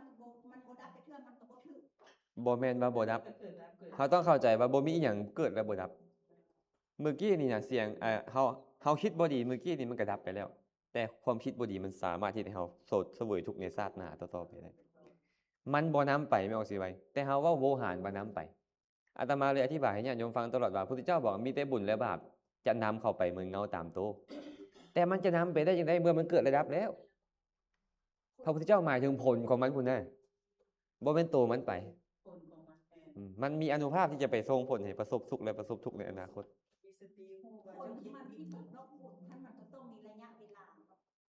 ก็นี่แหละเพิ่นเลยบอกระยะเวลาไว้ว่านี่ตัวหนึงนี่นะตัวที่1เนี่ยมันได้แค่ภพนี้ ตัวที่7มันได้แค่ภพหน้า แต่5ตัวเนี่ยมันบ่เคยนั้นจนกว่าเจ้าจะปรินิพพาน มันจะนำไป อาจารย์เพิ่นได้วิจัยเพราะว่าใน7วิธีนี่นะวิธีใดที่เป็นอันแบบว่ากระทำแบบใดที่จะส่งผลในชาติ ทุกอย่างเลยแม่เพ็ง แต่ในระดับของความอันนั้นซื่อๆ ทุกอย่าง อย่างเลยเนาะโดย บุญบาปทุกอย่างเลย มันประมวลเมียนอยู่หั่น โดยมันประม แม่ วล นเรียบร้อย จนกว่าจะต้องนิพพานแล้วจะประตัดตัวนี้ได้ เพิ่นเลยบอกว่าบ่สามารถละกรรมได้ มันแล้วว่าบ่มีอายุการเนาะ บุญ บุญกับบ่มีต้องคือเป็น นอกจากว่าอย่าให้มันได้โอกาส อย่าให้มันได้โอกาส คันมันได้โอกาสมันจะเล่นงานเฮาคันเจ้าบ่อยากให้บาปได้โอกาสเจ้าก็ต้องเฮ็ดบุญหลายๆเฮาเพิ่นก็เลยอุปมาให้เฮาเหมือนกับเกลือกับน้ำแม่นบ่เกลือกับน้ำมัน น้ำเปรียบเสมือนบุญ บาปเปรียบเสมือนเกลือ เจ้าก็ต้องเติมเรื่อยๆ เติมน้ำให้หลายเรื่อยมันส่งผลมันจะส่งผลเทื่อละน้อยเทื่อละน้อยฟังทันเนาะ แล้วก็การทำต้นเข้ามาในเทียมประมาณแบบว่าอันที่เขาน้อยอันเราให้แม่แปมเนี่ยเป็นเป็นดินเงินแม่แปมเนาะเอามาที่นี่แม่แปมแล้วแม่เขามาโคไซจักเทื่อเนาะเป็นประมาณนั้นเดี๋ยวแบบมื้อหน้าแม่แปมก็จื้อเขาน้อยไว้ใช่มั้ยบ่ บ่ บอกว่าให้ใช่มั้ยบ่เป็นพวกเราเข้าใจพวกที่ว่าอาจารย์อธิบาย บ่เหมือนกับการยืมเงินนะจะเว้าอุปมาแบบเผินๆได้อยู่แต่บ่มีการอันต้องมาท่วงมาทาวคือเฮาเข้าใจนี่ได้เวลาปุ๊บมันส่งผลเลยได้เหตุได้ปัจจัยปุ๊บมันก็ส่งผล แม่แปมจะลืมมันหรือบ่ลืมก็ตามแม่ออกจินดาราลืมมันแล้วแหละเฮ็ดบุญเฮ็ดบาปมาในอดีตนะแต่ว่ามันบ่เคยลืมเฮามันได้โอกาสแล้วมันส่งผล เธอเข้าใจกันมากกว่านี้เธอจะเข้าใจบทเทศของพระสังฆราชไทยที่เพิ่นว่ากรรมมันคือเอาสองขีดไปขีดมาขีดความดีความชั่วความดีความชั่วอยู่ในหน้าจะมีทั้งดีทั้งชั่วขีดไปขีดมาขีดไปจังซี่นะแต่นี้ขน้อยจึงเข้าใจจ้ะตอนนั้นหันมาพยายามจินตนาการเพิ่นเล่าหยังเล่าเพิ่นเทศให้เพิ่นหมายความว่าหยังบ่เข้าใจได้จ้ะสาธุ แต่พระอาจารย์สมมุติเฮาเฮ็ดกรรมบ่ดีแล้วก็ฮู้แล้วมันสิได้นำไปตลอดถ้าว่าเฮ็ดกรรมดีนี่อันเขาบ่สนสบายผ่านมาเฮ็ดกรรมดีเพราะมันเกิดหลายหลายชาติ เขาเล่นแต่บ่สนเฮ็ดแต่กรรมดีเดี๋ยวอันกรรมบ่ดีเขาก็บ่คิดผิดเขาเล่นแต่เฮ็ดกรรมดีอย่างจังไดมันก็ต้องบ่ทันคือเก่าเนาะกรรมบ่ดี มันบ่แม่นบ่ทันมันจะได้ให้ผลอยู่แต่ให้เทื่อละน้อยลง แทนที่มันจะให้ผลในนรก มันอาจจะบ่พาเจ้าไปนรก แต่มันก็นำสิ่งที่บ่ดีให้เจ้าเห็นเทื่อละน้อย เอาเสียงที่บ่ดีให้เจ้าฟังเทื่อละน้อยสิเอากินเอารสชาติเอาสัมผัสที่บ่ดีให้เจ้าได้สัมผัสเทื่อละน้อย เพิ่นเลยอุปมาเหมือนน้ำกับเกลือเมื่อกี้อาจารย์เว้านั่นแหละคันน้ำน้อยก็เหมือนบุญน้อยนี่เกลือก็เค็มบาปก็ส่งผลแฮงเห็นบ่คันน้ำมันหลายขึ้นหรือบุญไม่ออกที่ไว้มาเฮ็ดแต่บุญบัดนี้ค่อยบ่ไปเติมเกลือค่อยมาเติมน้ำเรื่อยๆเติมน้ำเรื่อยๆเกลือนั้นมันน่ะมันก็ซ้ำเก่านั่นแหละแต่ว่ามันจางลงจะบอกว่าเกลือบ่เค็มบ่ได้เกลือเค็มนั่นแหละแต่ว่าเค็มน้อยแล้วเอิ้นมาจางเนาะเอาตอนนี้นี่นะคืออาตมาเขาเจ็บกระเพาะอยู่นี่มันทางขึ้นใส่หัวใจอยู่นี่ถามว่าเจ็บบ่มันก็เจ็บแม่นบ่แต่ครับเทียบกับไฟนรกที่มันเผาอยู่นี่อันไหนหนักกว่า ไปนรกเลย นั่นแหละคันกรรมชั่วได้โอกาสเล่นงานอาตมานี่มันจะเอาอาตมาไปเล่นเหมือนนรกเลย บางเทื่อมันก็จะเอายังมาแทงอาตมาจนตลอดมันเจ็บปวดกว่านี้แต่ตอนนี้มันได้โอกาสให้เธอละหน่อย มันก็เลยให้เจ็บนี่แหละ อดๆแดดๆอยู่แบบนี้แหละสินะอืม โดยเพราะว่าอันเพิ่นเคยอันก็ได้ฟังพระสังฆราชเพิ่นว่าคือหาอันนี้คือรถบรรทุกไล่เหยียบเอานี่เพิ่นว่าเขาแล่นคันเขาเฮ็ดบุญนะเขาจะแล่นไว้คือรถคันนำเขาบ่ทันรถตามที่เขาเฮ็ดบ่ดีนะก็ไม่เข้าใจล่ะตัวหาอันนี้แหละที่เพิ่นนำเขาอยู่คืออาจารย์ว่า เราต้องเข้าใจตื่มแบบนี้นะว่าบุญบาปเหมือนหมาดำและหมาขาว โดย บาปเหมือนหมาดำบุญเหมือนหมาขาว โดย ขั้นตัวใดอ่อนแรงมันก็ถอยลง ตัวหนึงก็แซงหน้าแม่นบ่ โดย ขั้นตัวดำมันมีแรงขึ้นมันก็แซงหน้า ตัวขาวก็อ่อนลง โดย มันก็เป็นอันนี้บุญบาปอะมันบ่มีทางที่เขาจะเฮ็ดบุญได้ตลอดเวลามันบ่มี มีแต่ว่ามันหลายขึ้น ตัวนี้มันก็ได้ส่งผลน้อยลง มันก็ต้องแซงหมาขาวได้จักบาทเลยนะ แต่ว่ามันก็อาจจะได้น้อยลงกว่าเก่าบ่สามารถแซงได้ตลอดสินะ เจอสิ่งบ่ดีก็แม่นมันแซงขึ้น แน่นอนทุกมื้อเนี่ยถึงแม้ว่าแม่บุญแม่เพ็งจะเฮ็ดบุญซุมื้อเลยก็ตามคิดดีซุมื้อเลยก็ตาม แต่แม่เพ็งก็ยังต้องได้ยินเสียงคนติฉินนินทาอยู่ แม่น เอ้าเฮ็ดดีปานนั้นคือได้เงินคนติฉินนินทา ดีแล้วอันเขาบ่เอาหอกแทงหูเจ้าอยู่นรกอะน่ะมันบ่ด่าเจ้าเหมือนสัตว์นรกด่าเจ้าตลอดเวลา เนี่ยมันให้น้อยแล้วนี่นะเฮ็ดดีปานใดก็ตามก็ต้องไปเห็นแหละอันซากศพเน่าบ่เห็นปลาเน่าอิหยังเน่าต่างๆ ก็นั่นแหละอกุศลมันส่งผลแหละ มันก็มีแนวที่ มีอยู่บ่ล่ะเงินขี้เกียจตายอยู่ในห้องอะนะ เฮ็ดบุญซุมื้อก็ยังได้กินเหม็นอยู่เด้นี่มันก็ต้องมีการให้ผล แต่ว่ามันบ่ได้หนักๆอะนะเข้าใจบ่มันบ่ได้รับผลหนักๆบัดเดียว เข้าใจแล้วสา แล้วก็ ธุ ยังบ่ อาจาร เข้า ย์ ใจเป็นอาจารย์อธิบายคือว่าตอนสรุปมี6และตอนตายมี5 พระชาวนะนี่เนาะ ตอนสลบอะน่ะมันบ่สามารถเกิดขึ้นได้ฮอด7ชาวนะนี่นะมันบ่สามารถเกิดขึ้นได้ฮอด7หลับๆตื่นๆไอ้พวกเขาเห็นนี่เห็นนั่นว่าเป็นนี่เป็นนั่นเห็นบ่เขาเจ้ามักเว้ากันข้อยตายไปแล้ว15มื้อข้อยจังกลับมาอิหยังต่างๆอะนะอันนั้นเขาบ่ฮู้จักคำว่าตายจักคำว่าสลบซ้ำความจริงอันนั้นคือการสลบ แล้วมันสลึมสลือจนมันบ่ครบ7ชาวนะนี่นะมันก็ฝันไปว่าพระเจ้ายมพยาบาลมาจับเอาไปให้ไปเบิ่งอยู่นรกแบบนี้แบบนั้นว่าเขียนชื่อเจ้าผิดเอาชื่อเจ้ามาคิดไปมันก็มโนภาพมันก็แต่งไปแบบนั้นความจริงคือฝัน แต่ว่ามันไปอันขึ้นมาน้อยหนึงแม่เพียง ขึ้นมาวิธีน้อยๆแล้วก็ลงภวังค์หลาย ขึ้นมาวิธีน้อยลงภวังค์หลายสินะมันบ่คือตอนนี้มันขึ้นสู่วิธีหลายมันก็ชัดเจนเลยแม่นบ่ โดย แต่ตอนมันลงภวังค์หลายก็ว่าขึ้นวิธีน้อยมันก็มัวๆไปเฮ็ดให้เราฟ้าๆมัวๆไปคิดไปนั่น แต่ในระหว่างที่ฟังบ่เข้าใจอาจารย์ก็แม่นอ่อนๆคือกันพบคือกัน ฟังบ่เข้าใจในดหนึ่งคันฟังบ่ทันหั่นน่ะ ฟังบ่ทัน ฟังบ่ทันแสดงว่า ก็ค่อยๆนี่แหละ ฟังบ่ทันแล้วแม่นนี่แหละภวังค์เขาเกิดขึ้นมาขั้นหลายบ่ถึงขั้นลับดอก แต่ภวังค์ขึ้นมาหลายคันมันหลายเต็มที่แล้วมันจะลับ มันจะงึบๆเลยเบิ่งอาจารย์เวทเนี่ยมันหลายแล้วนี่ภวังค์ขึ้นมาขั้นหลายก็คืออาจารย์แก้มนี่ยังภวังค์มาน้อยก็เลยยังเป็นไปได้อยู่น่าแต่ว่าลุงยิ้มอีกจ้ะ ลงระหว่างลงไปจนเจ็บแบบนี้ ฟังทันบ่ โดย อาจารย์เวลาเข้าสมาธิในสนามอันเก็ตมันก็วิธีที่นี่ บ่ตัวนี้เขาบ่เอิ้นว่าสมาธิเด้มันเป็นได้แค่อุปจารสมาธิ มันยังบ่คันเป็นอัปปนาสมาธิคันอัปปนาสมาธิมันต้องอีกต่างหาก มันจะเป็นวิธีจิตต่างหากอีกเนาะอาจารย์ นี่เบิ่งเด้อนี่ เวลาคนเข้าฌานแท้ๆนี่มันจะเป็นนี่มันก็จะมีมโนทวาราภสันนี่แหละเกิดขึ้นก่อนบริกรรมอุปจาระอนุโลมโพธารภูคือมันมีแต่ฌานจิตอย่างเดียวมันบ่มี7อันเนี้ยเป็นล้านๆเป็นโกดๆนับบ่ถ้วนเลย นับตั้งแต่เวลาเจ้าเข้าอันนี้นะมันบ่แม่นแค่7อันนี้มันบ่มีกระแสภวังค์มาตัดจักหน่อยเลย มันไหลไปแบบนี้เรื่อยๆเลย คือมันฮู้แต่อันเดียวนี่แม่เพียง โดย ฮู้แต่อันเดียวนี่ไปเจ้าเข้าชั่วโมงหนึงก็บ่ต้องนับและดิดนิ้วมือหนึงยังแสนโกดขนาดแล้วชั่วโมงหนึงสิจำได้คัน10ชั่วโมงนี่มันสิจำได้อันนั้นตอนเขาเข้าฌานเขาก็เลยบ่ฮู้หยังเลย เห็นบ่ตอนสุเมธะดาบท หลังจากอยากจะบริโภคของเปรี้ยวของหวานของเค็มแม่นบ่เหาะมาในอากาศแม่นบ่ไม่เห็นชาวบ้านชาวเมืองเฮ็ดหนทางต้อนรับพระพุทธเจ้าพระนามปฐีปังกร ก็เลยลงไปถามพวกเจ้าเฮ็ดหยังเขาก็บอกว่าพระพุทธเจ้าพระนามวทีปังก่อนเสด็จมาพวกข่อยเฮ็ดทางต้อนรับว่าซั่นเอาให้ข่อยเฮ็ดได้ไหมก็เลยได้ไปเฮ็ดนำถามว่าสุเมธนี่น่ะเป็นคนได้อภิญญาขนาดนั้นและพระพุทธเจ้านี่น่ะเวลาที่เพิ่นปฏิสนธิในท้องแม่แผ่นดินหวั่นไหวทั่วโลกธาตุแม่นบ่ประสูติออกจากท้องแม่แผ่นดินหวั่นไหวออกจากโลกธาตุออกมาหาพินิจสกรมแผ่นดินหวั่นไหวตรัสรู้แผ่นดินหวั่นไหวแสดงธรรมจักรแผ่นดินหวั่นไหวสุเมธเฮ็ดหยังอยู่คือบ่ฮู้เรื่องเลย เข้าฌานน่ะ ตอนแผ่นดินไหวตัวเองเข้าฌานอยู่เหมือนเธอเข้าเป็นมื้อ2มื้อ3มื้อก็ว่าไปแม่นบ่มันสิไปฮู้หยังล่ะออกฌานนี่ยังมากินข้าวแล้วเข้าฌานใหม่เล่นฌานเล่นอภิญญาอยู่หั่น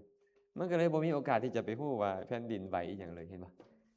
จำเป็นต้องเว้าหยังกันหาว่าฮู้ได้ยินเมิดค่อยเข้าสมาธิแล้วยินเมิดว่าฮู้นี่ฮู้นั่นเมิดเห็นเพศเห็นผีเมิดอันนั้นให้สาระอันนั้นบ่เป็นสาระของสมาธิอืมรับตาลงแล้วเห็นเพศเห็นผีเห็นตัวเองเน่าเปื่อยเฟ้อยังบ่เข้าใกล้คำว่าสมาธินี่ พระอาจารย์ตัววิธีเข้าสมาธินี้เพิ่นมานับเอาค่าตัว มโนทวาราวัชนะ มโนและตัวบ่ตัวอตัวนอตัวคอนี่ แม่นแหละ อธิบายอาจารย์อธิบาย นั่นเห็นบ่ใจฮ้อนแล้วพวกเขา ยังบ่ฮอดปริเฉด4ซำนี้ได้ ตอนที่มีออกสิไว้นี่เนาะบริกรรมในนิมิตของกรรมฐาน สมมุติว่าดินซะเจริญกสิณน่ะอันนี้เอิ้นบริกรรม แล้วมันเข้าใกล้ฌานเลยเอิ้นว่าอุปจาระ อนุโลมโคจรภูคือมันตัดกระแสบ่เนี่ยจากอันนี้เป็นกามวจรเนี่ย เป็นมหากุศล ตัวนี้มาตัดความเป็นมหากุศลออกไปเข้าเป็นอัปปนากุศลบัดนี้เป็นฌานเนาะ อาจารย์จะพูดเป็นผู้ปัจจาระค่ะ แม่นแหละอุปจาระเข้าใกล้แล้วขั้นตัวนี้เกิดขึ้นตอนใดแสดงว่าฌานจะเกิดขึ้นแน่นอนขั้นโคตรภูเกิดขึ้นแล้วนี่นะขั้นว่าเฮามาฮอดแต่นี่แล้วกลับมาฮอดนี่แล้วกลับมาอยู่นี่นะมันก็จะได้แต่อันได้ตั้งแต่อันอุปจาระ ตัวอุปจาระนี่ก็ไม่เห็นอาจารย์ว่าเวลาขึ้นจดเซ่บุญนั้นตัวนี้ยังมีบุญมีกำลังอยู่ อ๋อ แค่นั้นสามเสื่อมกับขึ้นบุญจด แม่นพวกนี้แหละพวกนี้นี่ยังสามารถให้ผลได้ไม่ต้องสิไปตอนที่เขาจะมักเจริญฌานน่ะก่อนจะได้ฌานมันจะเป็นมหากุศลญาณสัมปยุตมีปัญญาดีพร้อมพวกเนี้ยพวกนี้นี่มันบ่มีเสื่อมพวกเนี้ยแต่ตัวฌานนี่มันมีเสื่อม ตัวนี้นี่มันยังให้ผลอยู่ แต่พวกนี้นี่มันเสื่อมได้เขาเลยเอิ้นมันว่าอุปจารสมาธิพวกเนี้ย แต่สร้างเสื้อเป็นปัจจาระมีผู้เสื้อ อุปจารบ่เสื่อมมันยังให้ผลได้ แต่ว่าอาจารย์เล่านะตัวบอตัวโอตัวนอนี่นะเขาเฮ็ดตอนใดนะแต่ว่าเพิ่นไล่ใส่เป็นญาณสัมปยุตแต่ถ้าว่าศาสตร์นี่นะทางเพิ่นเว้านี่ถ้าเขาเสื่อมตัวใดเพิ่นบ่ไล่นี่เลยเข้าในอันปัญญา บ่เป็นเพิ่นบ่ไล่เด้อมันบ่เป็นเองของมัน มันบ่ส่งผลเองของมัน แต่ตัวนี้มันยังส่งผลคันซ่านเวลาไม่ออกสิไว้ฌานเสื่อมแต่มหากุศลมันก็ยังส่งผลให้ไปซบซุกอยู่ไปเกิดชาติใดก็ยังมีปัญญาอยู่คันตัวนี้ได้โอกาสส่งผลนะคันซ่านเวลาที่เขาไปเกิดเป็นพรหมแล้วนี่นะหมดกำลังฌานแล้ว เขาก็ยังมาเกิดเป็นมนุษย์เป็นเทวดาที่มีปัญญาอยู่ ดีบ่ล่ะการเจริญฌานนี่ดีกว่าฟุ้งซ่านนะนี่ สรุปแล้วถ้าว่าสร้างเสื่อมมันก็ยังได้ถ้ามาเกิดได้มันยังได้ญาณสัมปยุตตัวที่หนึ่ง แม่น แต่ก็ยังดีเลยจ้ะเนาะ บ่ยังดีแล้วดีหลาย ไม่ได้สามอัน อืม ปัจจาระกับอนุโลมนี่นะอาจารย์ มันได้ แต่มันบ่แม่นรอบเดียวกันนะเว้ยมันหลายร้อยหลายพันรอบเลยที่เฮาเฮ็ดน่ะ แต่อันนี้ได้แต่ได้เลยที่จากอุปจาระกับอุปจาระ แม่นๆพวกนี้ได้เลย โคตรภูมิ ผ่านเนาะผ่านเนาะมาผ่านบัดนี้ ตกลงเขาสิเข้าใจกันบ่นี่พวกเขานี่ เข้าใจ เข้าใจแล้วเนาะ เข้าใจแล้ววิธีนี้ด้วยอาจารย์ ตัวใดแล้วยังบ่เข้าใจหั่นนะมาต่อเนาะมาเบิ่งคืนตัวนี้เลยฮู้แล้วเนาะบัดนี้เนาะทัศนกิจก็คือเฮ็ดหน้าที่เห็น เห็น สวนากิจเฮ็ดหน้าที่ฟัง ฟังสมณะ คายหน้ากิจหน้าที่ดม สายหน้ากิจเฮ็ดหน้าที่ซิมรสชาติ ผู้สนากิจเฮ็ดหน้าที่กระทบอารมณ์ สัมปติชนะค่อยขอรับอารมณ์ต่อจากพวกเจ้าก็พอ สันติรณะไต่สวน โดยส่วน อืมเข้าใจเนาะพวกนี้จึงเป็นแต่วิบากอย่างเดียว เป็นผลพวกเนี่ยจิตที่เป็นผลบ่เป็นเหตุอืมแต่หลังจากค่อยเห็นค่อยฟังค่อยดมกลินแล้ว พี่บ่เนี่ยมหากุศลแดอากุศลแดพี่จะเป็นไปไอ้พวกนี้มันเนี่ยมันจะส่งผลมาเป็นพวกนี้คืน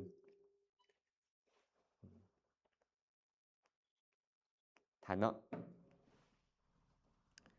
สวนะคือเสพอารมณ์เมื่อกี้เขาเว้าแล้วเข้าใจแล้วเนาะส่วนตถาลัพนะก็คือรับอารมณ์ต่อซื่อๆมันบ่ได้มีอหย่างต่อมาหั่นน่ะเป็นแค่ตัวรับอารมณ์ต่อซื่อๆเป็นผลของบุญผลของบาปนั่นจบแล้วได้อังกฤษนี่คันบ่มีผู้ใดถามนี่ไปต่อได้นี่ สมพรเพิ่นฮู้แล้วว่าคนธรรมดาบ่ทันเพิ่นจะว่าให้คิดดีเว้าดีแล้วก็ทำดีคิดดีแล้วมันก็เป็นตัวนี้อีก มันผิดเองของมัน แต่เรามาพยายามกำหนดมันซื่อว่าอันนี้มีลักษณะแบบนี้ บัญญัติซื่อมันแบบนี้อืมแม่เพชรทันบ่ เป็นสิว่าทั้งคนรู้ทั้งหมดบ่ได้ว่าทำมาเลยบ่ได้เรียนเลยอาจารย์คิดดีทำดีเว้าดีกายวาจาดีกายวาจาใจดีเนาะอันนำคนส่งเกิดไปสุขนั่นก็คือสุข มันบ่ได้เกี่ยวกับว่าเจ้าฮู้หรือบ่ฮู้คนบ่ฮู้หยังกินน้ำผึ้งหวานบ่หวานเนาะคนบ่ฮู้หยังจับไฟฮ้อนๆฮ้อนบ่คนฮู้จับได้ฮ้อนบ่น้ำผึ้งคนบ่ฮู้กับคนฮู้กินหวานคือกันบ่คือกันหมดเลยกุศลเหมือนน้ำผึ้งเนาะอกุศลเหมือนไฟฮ้อนบ่เกี่ยวว่าเจ้าฮู้หรือบ่ถ้าหากเจ้าจับมันก็คืออันพวกเขาฮู้หมดแต่พวกเขาไปเฮ็ดบ่ดีมันก็คือบ่ดีนั่นคือเก่า พระอาจารย์อันคนโบราณเขาไปสอนลูกหลานให้เฮ็ดดีไปเท่ากับโบก็จะเฮ็ดดีไปตามเขาว่าเพิ่นดีแต่ว่าตัวนี้ถ้าเนาะมันนำเกิดนี่มันต้องเป็นอันมันต้องบ่แม่นเบอร์1ตัวอย่างมันเป็นมันต้องเป็นเบอร์2เบอร์3ของเราเพราะว่ามันบ่มีปัญญาประกอบมันบ่ฮู้ว่าดีนั่นเพราะเฮ็ดหยัง ปัญญาประกอบนี่มีหลายแบบนี่บางทีไปบางเทื่อบ่จำเป็นต้องฮู้แบบนี้ก็ได้ฮู้แต่ว่าเฮ็ดดีมันต้องส่งผลดีลูกเอ้ยตรงนี้ก็เอิ้นว่าสัมมาทิฏฐิเลยนี่เฮ็ดดีต้องส่งผลดี คนเฮ็ดดีบ่ประสบทุกข์แน่นอนลูกเอ้ยคันแบบนี้มันก็มีปัญญาได้ แต่ว่าปัญญาจะเป็นแบบใดอีกเรื่องหนึงเอิ้นว่าปัญญาได้อยู่ ให้ทานมันต้องส่งผลเป็นสุขได้ประโยชน์โลกนี้ประโยชน์โลกหน้า เป็นปัจจัยแก่พระนิพพานนี่อันนี้ก็ปัญญาได้ เขาสอนลูกว่าอยากให้ถ้าอยู่แบบนี้หั่นน่ะอันนอนคือสวยแบบนี้มันสิเกิดทุกข์เด้อต้องเฮ็ดแบบนี้ตัวนี้ก็ซ้ำกับเฮาบอกปัญญา เป็นญาณสัมปยุตได้ เป็นญาณ ไอ้คำที่บอกออกไปเป็นจั่งใดก็ตาม แต่เจตนาของเจ้าอะนะมันตอนนั้นมันพิจารณาว่าเขาจะได้ประโยชน์แบบนี้ได้ประโยชน์แบบนั้น อันนั้นแหละเอิ้นว่าปัญญาประกอบได้ เพราะเขาบอกเหตุผลเพราะ แม่นๆคือเขาเว้าธรรมะนี่แหละ ทานทั้งหลาย ทานมีอานิสงส์แบบนี้ ทานมีอานิสงส์แบบนั้น ก็ปัญญา เห็นบ่ต้องพิจารณาใครควร เขาว่าเขาบอกเหตุผลที่เขามาสร้างญาณสัมปยุตให้ตัวเอง ได้เว้าได้การสั้นเฮาจึงต้องพากันเรียนให้เข้าใจกับปัญญาเกิดขึ้นเรียนแล้วจะเอาไปได้ไปเว้ากับเขาให้เขาเข้าใจ อันนี้ก็ปัญญาพิจารณาเอาไปเว้าอืมแม้แต่สอนวิชาทางโลกก็คือกันเฮ็ดจังไดเนาะผู้นี้จะเข้าใจ โอ้ข้อยต้องเอาอุบายนี้ให้เขาเข้าใจก็เอิ้นว่าญาณสัมปยุตได้คันบ่ซั้นคันบ่มีพุทธศาสนาคนก็บ่มีญาณสัมปยุตแล้วติแม่นบ่อืม ก็แสดงว่าคือครูบาเทศตลอดนี่บอกอันเทศตรีตัวเสื่อมเป็นอย่างนี้อาจารย์สร้างญาณตัวนี้ประหยัด บ่แน่บางเทื่อคนหวังลาภแล้วเว้าก็มีแม่นบ่บางอยากได้ลาภสักการะอยากให้เขาเคารพยกย่องเว้าก็มี ตอนนั้นก็โลภเล่นงานอกุศลเล่นงานเนาะมันก็เป็นอยู่น้อยหนึงไม่เอาถือไปบางเทื่อเป็นอกุศลซะว่าออกไปนะกระทบกระทั่งก็มี เจตนากระทบกระทั่งก็มี มันก็เป็นอกุศลก็มี แต่คิดว่าเฮ็ดจังไดเขาสิเข้าใจเฮาเว้าไปนี้ไปแล้วเขาจะได้คติเตือนใจไปนี้แล้วจะเฮ็ดเป็นเฮ็ดให้แก้ไขตัวนี้ตัวนั้นอันนี้ญาณสัมปยุตอืมทันบ่แสดงว่าบ่แน่เนาะ เห็นเก็บขี้เหงื่ออยู่กันข้างถนนจะบอกว่าบ่ได้สร้างปัญญาบ่แม่นเด้ เห็นเหี้ยโอ้เนาะเฮาทุกข์กันย้อนเฮาบ่ได้สร้างเหตุมาเนาะเอ๊ะปัญญาเกิดขึ้นแล้วได้เนี่ยอืมมาต่อเนาะวันนี้เนาะจบแล้วได้นี่เรื่องของกิจกิจมีเท่าไหร่ก็กิจนะ14ฐานเด้ฐาน10เอาทัศนะสวนะคายนะสายนะผูสนะตาหูดังลิ้นกายเนี่ยเข้ามารวมเป็นฐานเดียวกันคือปัญจวิญญาณฐานปัญจวิญญาณฐานมาขึ้นทวารมาเนี่ยเราต้องเห็นเป็นหลายๆอันตัวแล้วจะเอามาสรุปคืนมาเบิ่งทวารทวารนี่แปลว่าช่องทางหรือประตูช่องทางหรือประตูเขาอย่างไรประตูของวิถีจิตเนาะประตูหรือช่องทางของวิถีจิตชื่อว่าทวารฟังทันบ่ลองตั้งฟังทันบ่ประตูของใจประตูของวิถีจิตเอิ้นว่าทวารเอาลองว่ามึงดูประตูหรือสองทางของจิตของวิถีจิตชื่อว่าทวารเอา3 รอบประตูหรือสองทางของวิถีจิตชื่อว่าทวารประตูหรือสองทางของวิถีจิตชื่อว่าทวารประตูหรือทรงทางของวิถีจิตชื่อว่าทวารแสดงว่าคันมีตัวนี้ปุ๊บวิถีจิตจะเป็นไปจะเห็นรูปฟังเสียงดมกลิ่นลิ้มรสชาติจะหู้ธรรมารมณ์เนาะ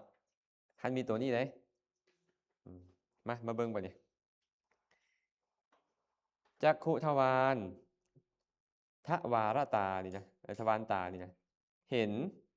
รูปารมณ์โสตทวารหูฟังสัทธารมณ์เฮ็ดให้มีการฟังสัทธารมณ์คานทวารดังได้ดมคันธารมณ์ชิวหาทวารลิ้นซีมรสารมณ์กายทวารกายถูกต้องโผฏฐัพพารมณ์และมโนทวารใจหู้แจ้งธรรมารมณ์อันนี้ไงล่ะเนาะทวารตาทวารหูทวารดังทวารลิ้นทวารกายแม่นอย่างละสภาวะของทวารนี่นะอันไหนเอิ้นว่าสภาวะของทวารประสาทตาคือจักขุประสาทกระทบรูปารมณ์นั่นแหละเอิ้นว่าทวารตาคันจักขุทวารต้องจักขุประสาทเนาะเพราะว่าจักขุวิญญาณมันต้องมาอาศัยอย่างเกิดขึ้นอาศัยจักขุประสาทเกิดขึ้นแม่นบ่คันคนบ่มีจักขุประสาทมีโอกาสเห็นรูปบ่วิถีจิตทางตาจะมีบ่บ่มีได้จักขุประสาทจึงเอิ้นว่าจักขุทวารเนาะ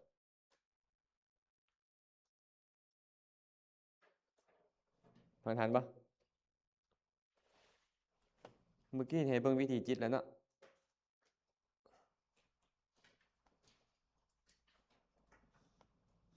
เห็นบ่จักขุประสาทนี่มันอันนี้รูปเกิดขึ้นเนาะรูปเกิดขึ้นแล้วมีจักขุมากระทบกับจักขุประสาทอยู่นี่เมื่อกระทบจักขุประสาทแล้วจึงค่อยปัญจทวาราวสนะมาดึงเอารูปนี้มาจักขุวิญญาณจะค่อยมาเห็นรูปสามปฏิชนะจึงค่อยได้เฮ็ดหน้าที่ต่อสันติรณะก็เฮ็ดหน้าที่พิจารณาต่อโวทัพพนะจึงค่อยเกิดขึ้นมาตัดสินอารมณ์ชาวนะจึงค่อยเป็นไปตถาลัมพนะค่อยเกิดขึ้นย่อมมีการกระทบกันระหว่างรูปกับทวารเข้าใจปะจักขวาเขาเอิ้นจักขุจักขวาทวารานะ รูปกระทบกับทวาร แม่นก็คือจักขุประสาทนั่นแหละทวารนั่นน่ะเมื่อบ่มีจักขุประสาทก็ซ้ำว่าบ่มีทวารเมื่อบ่มีทวารปัญจทวารเราสะก็เฮ็ดหน้าที่บ่ได้จักขุวิญญาณสัมปติชนะสันติรณะบ่มีสามารถเฮ็ดหน้าที่ได้ก็บ่จำเป็นต้องเว้าถึงพวกนี้แม่นบ่ต่อเมื่อเจ้ามีทวารมากระทบกับรูปอยู่เนี่ยวิธีจิตจึงค่อยเป็นไป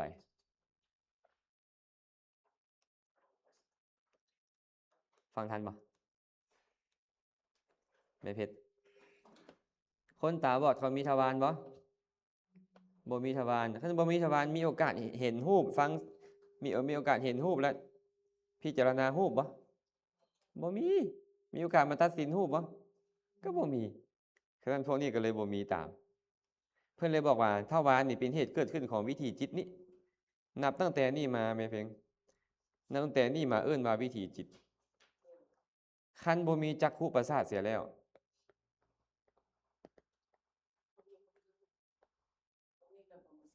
เพราะนี่บ่มีสิทธิ์เกิด ถ้าว่าภาษาชาวบ้านถ้าว่าผมมีหูมากระทบกับหน่วยตาเนี่ยกับตานี่แม่นบ่ได้ คันบ่มีตาดีกว่า บ่มีตา คันบ่มีตานี่ก็บ่มีโอกาสกระทบกับรูป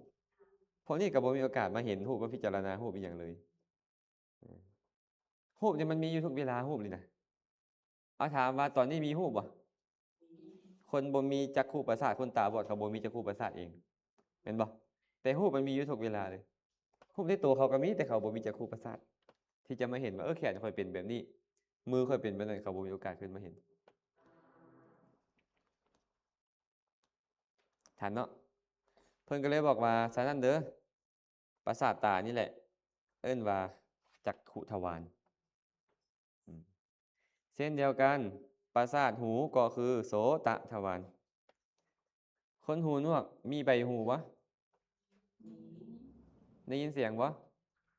เป็นหยังเขาบ่ได้ยินเสียง บ่มีภาษา จิตดวงใดเฮ็ดหน้าที่ฟังเสียง โสตวิญญาณแสดงว่าโสตวิญญาณบ่มีที่ตั้ง เมื่อโสตวิญญาณบ่มีที่ตั้งก็บ่มีโอกาสจะไปปรารภอารมณ์มาให้โสตวิญญาณได้ทั้งที่มีใบหู เพิ่นก็เลยบอกว่าประสาทหูเด้อบ่แม่นใบหูได้เช่นเดียวกันเขาเว้าผ่านมาเมื่อกี้นี่ก็ประสาทตาเด้อบ่แม่นหน่วยตาเด้คนตาบอดมีหน่วยตาบ่พอตั้งมีเนาะมีหน่วยตาแต่บ่มีประสาทตาซื่อๆบ่ฮู้ว่าปัจจุบันนี้เขาสามารถปลูกประสาทกันได้หรือยังมีหรือยังวิทยาศาสตร์ปลูกประสาทตาได้ฮะยังบ่มีป่ะเขาเอาประสาทตามาปลูกได้เห็นบ่มีเนาะ ตัวฮักหัวอารมณ์เนี่ยตัวประสาท บ่แม่นตัววิญญาณ วิญญาณ ประสาทที่เฮ็ดหน้าที่กระทบ แล้วก็เป็นที่ตั้ง เป็นที่ตั้งของโสตวิญญาณนี่พี่ไอ้กระทบกันแล้วแม่นระหว่างโสตวิญญาณกับนี่ขออภัยตัวกระทบกันก็คือประสาทหูกับเสียง แต่ตัวมาฮู้เนี่ยคือโสตวิญญาณ อาจารย์คือจักคู่ประสาทอันเพื่อหา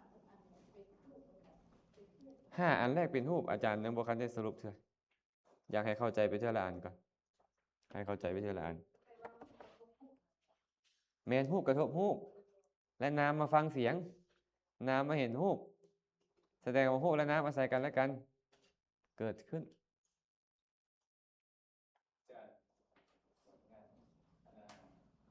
คนตาบอดกับคนหูหนวกนี่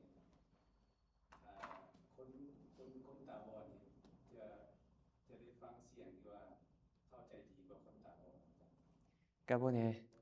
บางคนบอดและหนวกนำก็มีบางคนหนวกและตาดีก็มีแม่นบ่บ่แน่แต่ว่าเขาต้องใช้เด้คนตาบ่ดีนี่เขาต้องใช้หูนี่พิเศษกว่าอย่างอื่นมันก็ได้ฝึกใช้ตลอดมันก็เลยเหมือนกับว่ากำหนดได้ดีเช่นเดียวกันคนตาบอดนี่เนาะบางเทื่อนี่เขาเอามือเขานี่จับนี่อ่านหนังสือออกซับมือเขารูปนี้รูปนั้นของเขาเครื่องหมายของเขาเอาตัวอื่นมันมาให้ซอย แบบสมมุติเอาแบบครบถ้วนเนาะแต่ว่าเวลาฟังธรรมเนาะคือว่ารับตาฟังแล้วคือว่ามันรู้สึกว่ามันได้ยินแล้วเข้าใจ อันนั้นก็มีส่วนบางเขาบ่เอาหลายอารมณ์เด้คันมันไปหลายอารมณ์หลายมันล่ะคันมึนตาแล้วอยากเบิ่งนี่อยากเบิ่งนั่นพิจารณาตัวอื่นนะมันล่ะบ่ส่งกระแสไปทางเดียวนี่หลายสินะคันได้รับตาลงล่ะคือว่ามันเอาตัวนี้ไปเป็นพิเศษเพราะมันบ่ได้อารมณ์หลายเด้แต่บางเทื่อต้องมึนตาขึ้นเบิ่งเพิ่นแสดงอากัปกิริยาไปใดแม่นบ่บางเทื่อฟังแค่เสียงศรัทธาบ่เกิดก็มีเด้คันเห็นเพิ่นแสดงแบบน้ำเสียงออกมาโดยอากัปกิริยาแบบใดหั่นนะเรารู้สึกว่ามันซึมซับได้เนาะมันซึมซับได้จากการแสดงออกของผู้นำเสนอนะแม่นบ่กระทั่งก็เป็นไปได้ว่าเรารับตาแล้วมันตัดอารมณ์ทางหนึ่งแล้วมันเฮ็ดให้ใส่ใจได้ดีขึ้นจดจ่อได้ดีขึ้น พระอาจารย์อธิบายตรงมัน เดี๋ยวไปตามลำดับได้บ่ โอ้โดย ตามลำดับเนาะ โดย เอาคานาทวารนะคานาทวารคือทวารดังเนาะบ่แม่นโตบ่แม่นโตดังคานาทวารนี่ก็คือมากระทบกับคันธารมณ์ไม่ว่ายังไงคือประสาทดังกระทบกินประสาทดังกระทบกินประสาทดังมากระทบกินตัวหู้กินแท้คือตัววิญญาณมาหู้กินเนาะเช่นเดียวกันประสาทลิ้นมากระทบรสชาติบ่แม่นใบลิ้นประสาทบ่ได้แม่นอยู่ใบลิ้นมันอยู่กลางลิ้นเนาะประสาทนี่นะกระทั่งประสาทลิ้นนั่นแหละกระทบอารมณ์เมื่อกระทะประสาทลิ้นกระทบกับรสารมณ์ชิวหาวิญญาณกลับมาชิมรสชาติทันบ่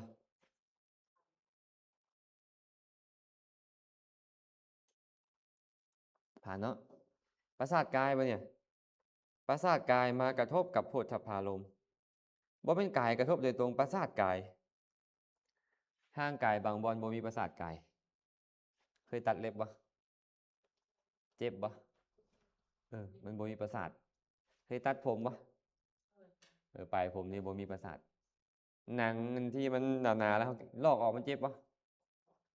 บ่มีประสาทแบบนั้นการสั่นปลายเล็บปลายหนังแข้วเนี่ยบ่มีประสาทปลายแข้วเนี่ยคันกกแข้วเนี่ยบ่ได้เลยมันจี๊ดเนาะมันเจ็บเลยเนาะกกแข้วอันนี้ปลายแข้วนี่ก็บ่มีประสาทพวกนี้นี่บ่มีประสาทเพิ่นจึงบอกว่าบ่แม่นกายทั้งหมดเด้อคือประสาทกายประสาทกายนี่ไปกระทบกับโผฏฐัพพารมณ์ฮู้จักเย็นร้อนอ่อนแข็งได้กับกายวิญญาณนี่แหละจังค่อยมาฮู้ประสาทนี่มันบ่ฮู้หยังแม่เพ่ง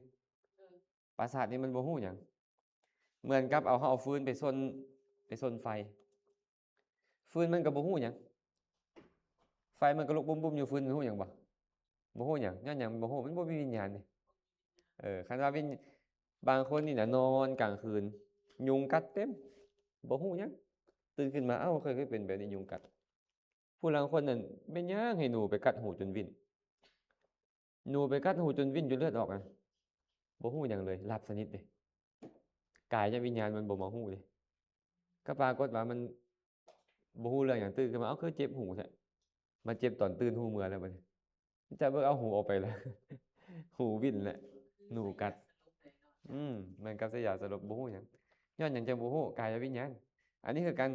เขาใช้ยาสลบนี่เขาไปฉีดยาสลายกายวิญญาณให้มันออกไปให้ขอไปฉีดยาสลายกายประสาทให้มันเฮ็ดหน้าที่ได้บ่ดีให้มันฟ้ามัวมันก็เลยบ่เจ็บเวลาเขาปาดเวลาเขาอันนั้นอาจารย์เคยไปสักลายเนาะตอนแต่ก่อนมันบ่ได้ใส่น้ำยามึนเนาะเจ็บแผลเจ็บวางเลยเนาะบัดตอนสุดท้ายมาใส่ยามึนมันคือไข้นั่นหยังแต่มันก็ไข้บ่โดนเด้มันก็ไข้บ่โดนเดี๋ยวมันก็เจ็บอีกคือเก่ามันบ่ได้ไปกำจัดเลยมันแค่ไปเฮ็ดให้ประสาทนี่มันฟ้ามัวมันบ่ผ่องใสอะนะมันก็เลยรับกระทบอารมณ์ได้เป็นบ่ดีจี้ใส่นี่โอ้ยเจ็บบ่เจ็บนี่ปานนั้นก็ยังอยากซักอยู่ ถือว่าเก่งอันนั้นเนาะอาจารย์ถือว่าแบบโอ้ อาตมาว่าบ่เก่งเว้ยปึกเว้ยพวกนี้ มันเจ็บปานนั้นก็ยังซัก บ่ได้ตอนนั้นนะอาจารย์ตอนยังหนุ่ม ตอนเป็นหนุ่มล่ะเขาว่าจังซี่เนาะบ่มีเสือนี่คันบ่มีลายก็บ่เอิ้นเสือเพิ่นว่านะบ่แม่นนักเลงสมัย20ปีก่อนพุ่นน่ะเนาะมันก็คันบ่มีลายนี่บ่แม่นนักเลงเขาว่าเสือจังได๋บ่มีลายเพิ่นว่าบ้าพวกนี้เว้ยมันคือเว้าใส่ใจเขาแท้ว่ะก็เลยไปลองเบิ่งแล้วไปซักเสือมันเสือตาหวานซำยุ่งเลยบ่เนี่ยปานตาไม่ออกจินตนานะ เสือตาหวานเขาละท่วงตลอดเลยโอ้ยก็เลยเว้าหยอกเขานะเสือแบบนี้ผู้หญิงเห็นผู้หญิงหลงก็เลยว่า เว้าหยอกหมู่นะ ก็เลยไปซักตัวเสือตัวใหม่ซักเสือตัวใหม่ทับมันให้มันเป็นตาย่านนิดนึงให้นั่นตาหวานโพด ตาเสือมีตาเสือ ไปซักทับมันซักตัวใหม่นี่เจ็บกว่าตัวเก่ามันใหญ่กว่าตัวเก่าเนาะเจ็บเอากลับมาบุญส่งผลหรือว่าส่งผลอันนี้บาปส่งผลแต่ก็ยังมักบาปอยู่พวกเขาเนี่ยยังมักให้บาปส่งผลอยู่นะเนี่ยเพิ่งพอกตั้งเลยเจ็บเพิ่งพอกตั้ง แต่ว่ากับมีคนมาถามอยู่ว่าแต่นาเห็นไลฟ์เก่าเนาะบ่ไปตื่มบ่ไปแต่งบ่ว่าแบบบ่อยากเก็บอยากเบิ่งแล้ว โอ้ยยังบึ้งแล้ว ผ่านเนาะเอาเหมือนแม่เพลงถามมโนทวารบัดนี้มโนทวารนี่มันบ่แม่นจิตบัดนี้แม่เพลงเข้าไปมโนทวารนี่มันเป็นจิตบัดนี้มันบ่แม่นรูปแล้วบัดนี้เนาะเห็นบ่ว่าทวาร6จากอายตนะ6อันนั้นได้ยินบ่อายตนะ6นี่แหละทวารนี่คืออายตนะอายตนะ6อันน่ะคือจักขุโสตคานะชิวหากายะนี่เป็นรูปจื่อเด้อเป็นรูปพวกเนี่ยแต่มโนทวารนี่มันบ่เป็นรูปมันเป็นนามมันเป็นจิตมโนทวารนี่นะ มโนตัวนี้นี่เนาะ แม่นนะแสดงว่า5ตัวแรกนี่รูปขันธ์เห็นบ่ตัวที่6เนี่ยเวทนาสัญญาสังขารและวิญญาณขันธ์ตัวเนี้ยแต่เพิ่นเน้นไปที่จิตเพราะจิตเป็นใหญ่อยู่แล้วในมโนทวาราวัชนะจิตนี่เพิ่นบอกว่าขออภัยในมโนทวารนี่นะภวังค์ดวงสุดท้ายก่อนอาวัชนะกระทบกับธรรมารมณ์มาเบิ่งนี่แม่เพลงก่อนที่ตัวนี้จะเกิดขึ้นนี่นะมันมีตัวนี้มาก่อนเห็นปะตัวนี้แหละเอิ้นว่าทวารเอิ้นว่าทวารคันบ่มีตัวนี้วิถีจิตเหล่านี้เกิดขึ้นบ่ได้แสดงว่ามโนทวารได้แก่ภวังคจิตดวงสุดท้ายจื่อเด้อมโนทวารคือภวังคจิตดวงสุดท้ายก่อนจะมีมโนทวาราวัชนะเกิดขึ้นมาปรารภอารมณ์เนาะวิถีจิตแท้อยู่พี่ไม่เพลง โดยแต่ถ้าน้อยอยากเข้าใจว่าอันมโนอันดวงสุดท้ายนี่นะภวังค์นี่นะภวังค์ดวงสุดท้ายนี่นะมันเป็นลักษณะก็ยังโบแกตอยู่ดิ มันยังรับอยู่หั่นแหละก่อนที่มันจะคือคนเฮาเนี่ยก่อนเจ้าจะตื่นเจ้าก็ต้องรับเห็นบ่ถึงเจ้าจะรับมามืดคืนก็ตามมันจะมีน้อยหนึ่งก่อนเจ้าจะตื่นนั่นแหละตัวน้อยหนึ่งก่อนเจ้าจะตื่นนี่แหละเอิ้นว่าเป็นช่องทางของการตื่นการที่พวกเขาเข้าสู่วิถีจิตนี่เหมือนกับการตื่นการที่ยังอยู่ในภวังค์เหมือนกับการหลับสมมุติแม่เพลงหลับมาแต่หัวค่ำก็ยะแต่ว่าก่อนที่แม่เพลงจะตื่นเนี่ยต้องตอนนั้นก็ยังเอิ้นว่าหลับอยู่ตัวหลับตัวนั้นแหละเอิ้นว่าช่องทางของการตื่นก่อนจิตเขาจะ ขึ้นสู่วิถีว่าซั่น จะขึ้น จะฮู้อารมณ์ จะหูอารมณ์ว่า จะฮู้อารมณ์ว่าเป็นในนี่เป็นในนั่นหั่นน่ะมันจะเป็นนี่บ่ จบตัวนี้ต้องเป็นตัวมโน ภวังค์นี่มันเป็นไปจากขณะก็ตามแต่ที่ผ่านมานี่นะแต่ว่าตัวนี้บ่เกี่ยวบ่เอาทิ่มเลยตถาลัมมนะบ่เกี่ยวมีแต่ก่อนจะมีมโนทวาราวัชนะนี้มาเฮ็ดหน้าที่ปรารภอารมณ์ทางใจนี่นะภวังค์ดวงสุดท้ายนี่นะภวังค์ดวงสุดท้ายนี่เอิ้นว่าตัวตัดกระแสภวังค์คันมีค่อยแล้วภวังค์มีต่อบ่ได้เพราะค่อยเป็นดวงสุดท้าย คืออยากแยกออกจากที่ว่ามากายเนี่ยอันนี้นะอันที่ว่ามันกระทบรูปกระทบกินกระทบอย่างมาเข้าหัวใจเพื่อใจอันปรุงแต่งมันจังปิดตัวนี้ แม่น แล้วมันระหว่างสองอันระหว่างตัวอันจิตภวังค์ดวงสุดท้ายกับตัวโตจากการที่เขาเห็นจากหูจากตาเขานี่นะจากมันเป็นบอลจุดใดมันโตกันเลยผม มันไวโพดแม่เพลงเขาจะไประบุจุดบ่ได้ โดย แม่เพลงเห็นปุ๊บตถาลัมมนะจบลงภวังค์มาตัดกระแสได้กลับมาสู่แบบนี้ โดย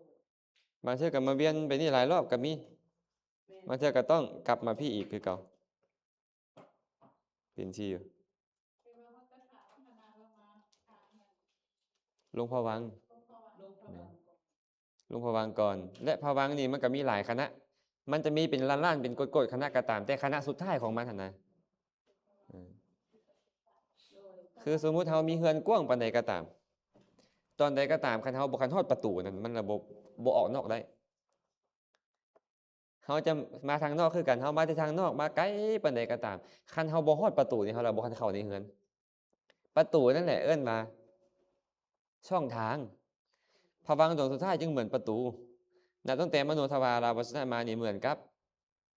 ในห้องนั้นในเฮือนนั้น เพราะว่าเวลาฝึกจิตนะอาจารย์เวลาที่นั่งละเบิ่งจิตตัวเองน่ะมันจะมีเวลาที่ว่าเวลาจิตเท่าไหร่ไปปรับละหู้อะนะอาจารย์ อันนั้นมันไปหลายรอบแล้ว มันเป็นหลายร้อยหลายพันรอบแล้วจะมาฮู้เนาะไอ้ตอนฮู้กับพวกนี้แหละเกิดขึ้นวิธีแบบนี้แหละแต่มันก็ต้องมีตัวนี้มาตัดกระแสมันคือเก่าเจ้าจะเข้ามาสู่อันนี้แต่ละรอบมันต้องมีตัวนี้เสมออืมเพราะฉะนั้นภวังค์ดวงสุดท้ายอ้าวสมมุติว่านี่นะเฮาสิอายุฮอด10 ปีมันจังได๋มันก็ต้องผ่าน9 ปีนะเดี๋ยวนี้นะ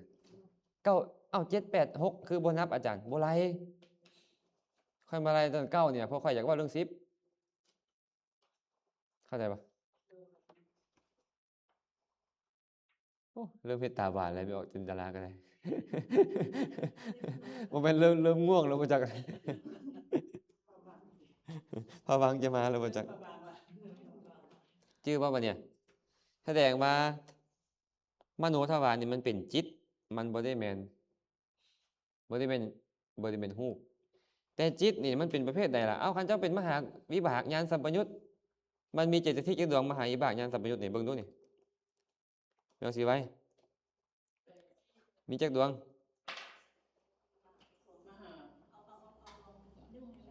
ดวงที่1เนี่ยก็มี33ดวงบ่เกิดขึ้นเนี่ย33ดวงนั่นก็แสดงว่าภวังคุปปัจเฉทะตัวนี้ที่เฮ็ดเอิ้นว่าทวารนี่นะมันต้องมีธรรม38อย่างเกิดกับมันขออภัย33อย่าง33อย่างมีหยังได้ล่ะอัญญสัมมนาเจตสิกเท่าไหร่13เนาะโสภณเจตสิก20บ่มีเมตตากับบ่มีกรุณามุทิตาเอิ้นอัปปมัญญาบ่มีวิรติรวมเป็นเท่าไหร่ล่ะ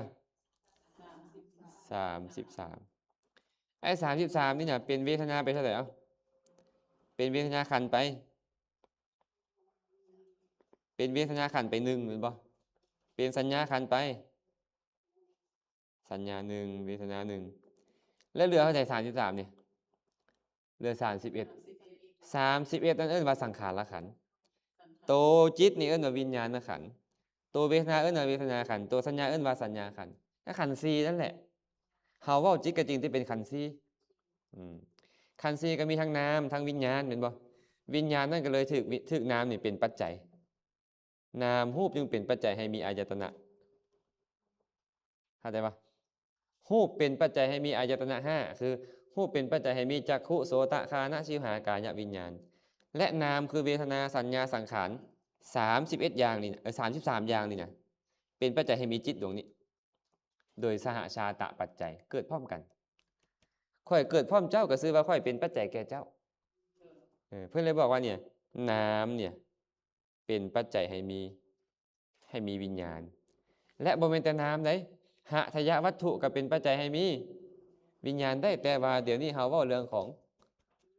งทวารซื่อๆเนาะทันบ่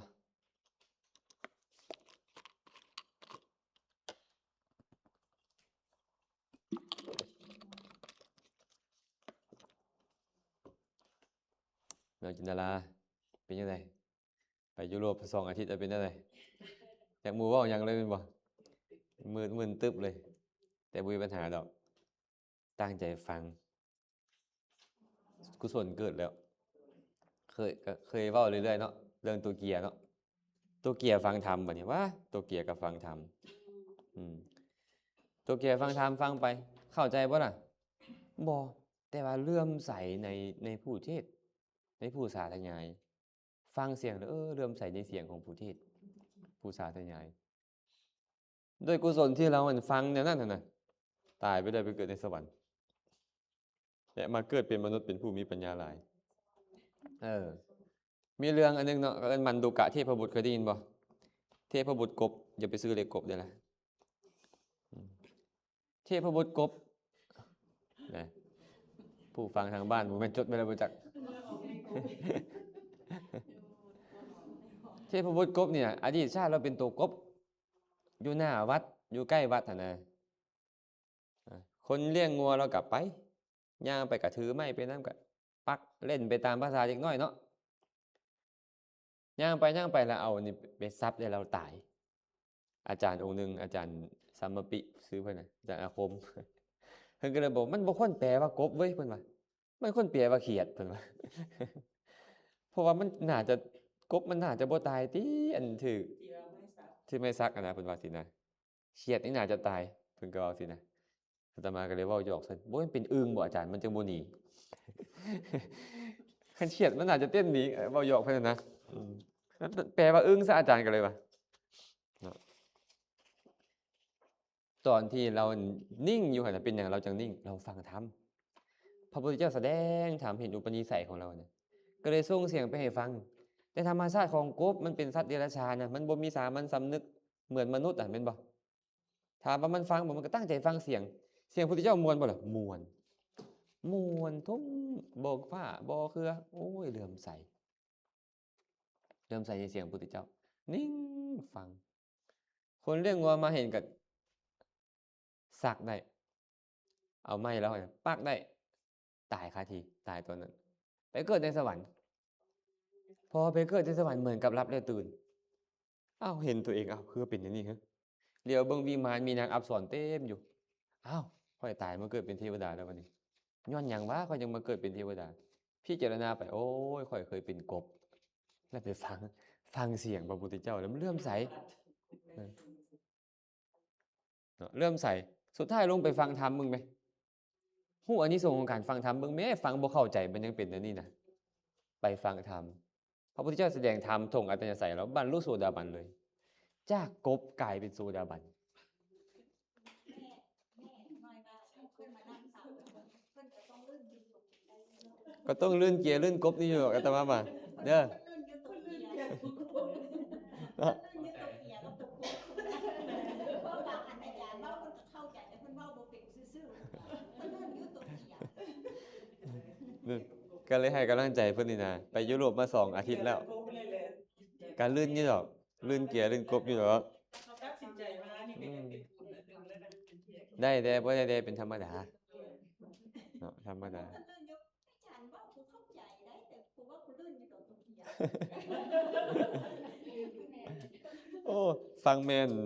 ตอนสีเว้าแล้วเป็นตามมีกำลังใจเนาะเป็นตามมีกำลังใจมาต่อฟังไปเฮาก็ฟังไป แต่ฝากพลังเราเข้าใจแล้วเอาอาจารย์วัดตาให้เบิ่งมาเบิ่งขึ้นกระดานเอา เฮาจื้อบ่ได้ก็อย่าขอให้เฮานี่เฮาสามารถทำความเข้าใจว่าตากระทบรูปหั้นนะมันบ่แม่นวิญญาณนั้นมันเป็นประสาทตาหั้นไปกระทบ แต่วิญญาณได้อาศัยการกระทบของประสาทตาจึงเกิดขึ้น เมื่อมันเกิดขึ้นมาเกิดพร้อมหยังเกิดขึ้นพร้อมกับผัสสะจังฮู้ว่ามีผัสสะหรือบ่มีผัสสะก็ฮู้ตอนเห็นแล้วหั่นมีการกระทบหรือบ่มีกระทบหั่นน่ะเพิ่นก็อธิบายไว้นี่เนาะสรุปแล้วคือ ตาหูดังลิ้นกายทวารนี่เป็นรูปธรรมเป็นอุปาทายรูปส่วนมโนทวารเป็นนามธรรมคือภวังคจิตดวงสุดท้าย จิตดวงใดได้เฮ็ดหน้าที่ภวังค์จิตจักดวงเฮ็ดหน้าที่ภวังค์หนิง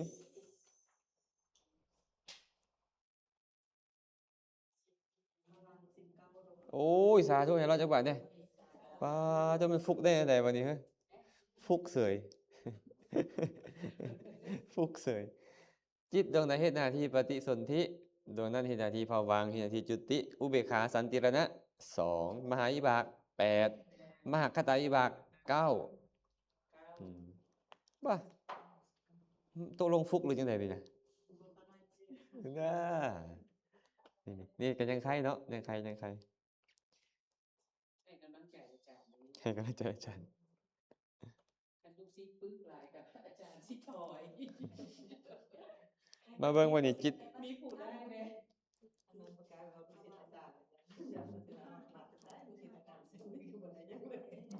มาเบิ่งเด้อบัดนี้เนาะ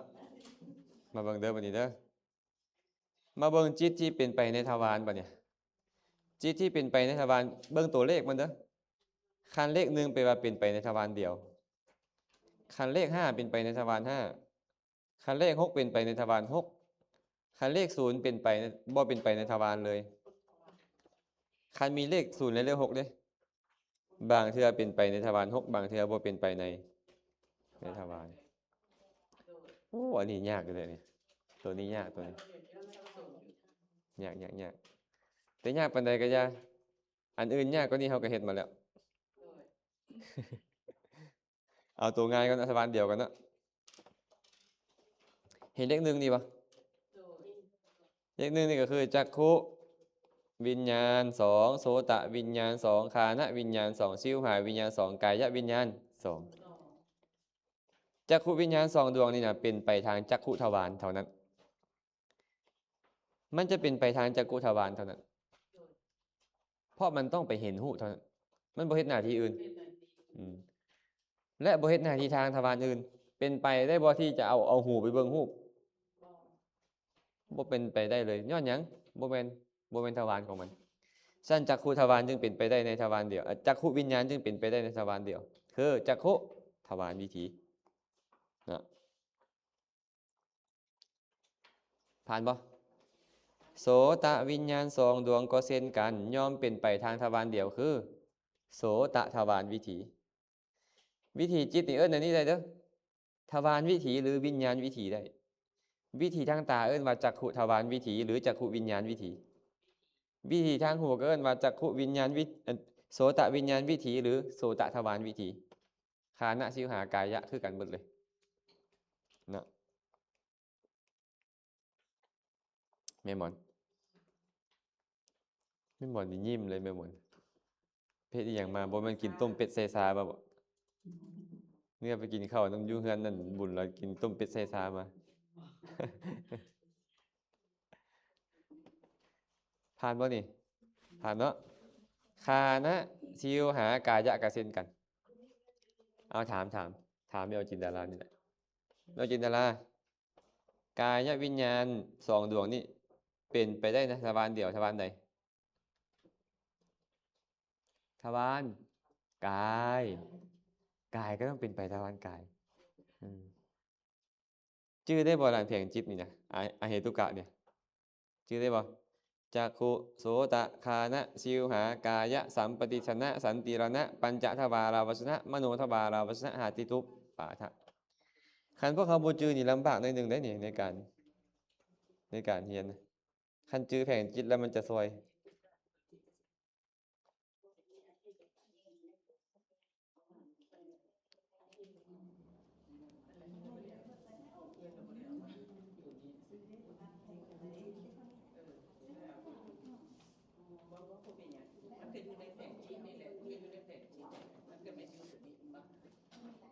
ไม่บ่เป็นได้เข้าใจบ่นี่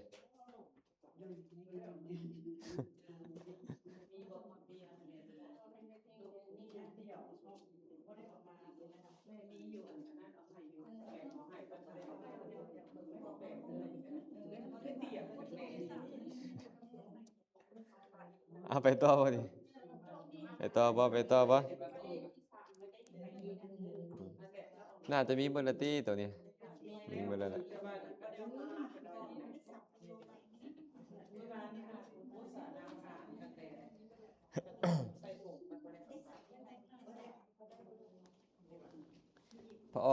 พ่อยังเกาะอันหัวหน้าพ่อออกสมศักดิ์โอ้เข้าใจบ่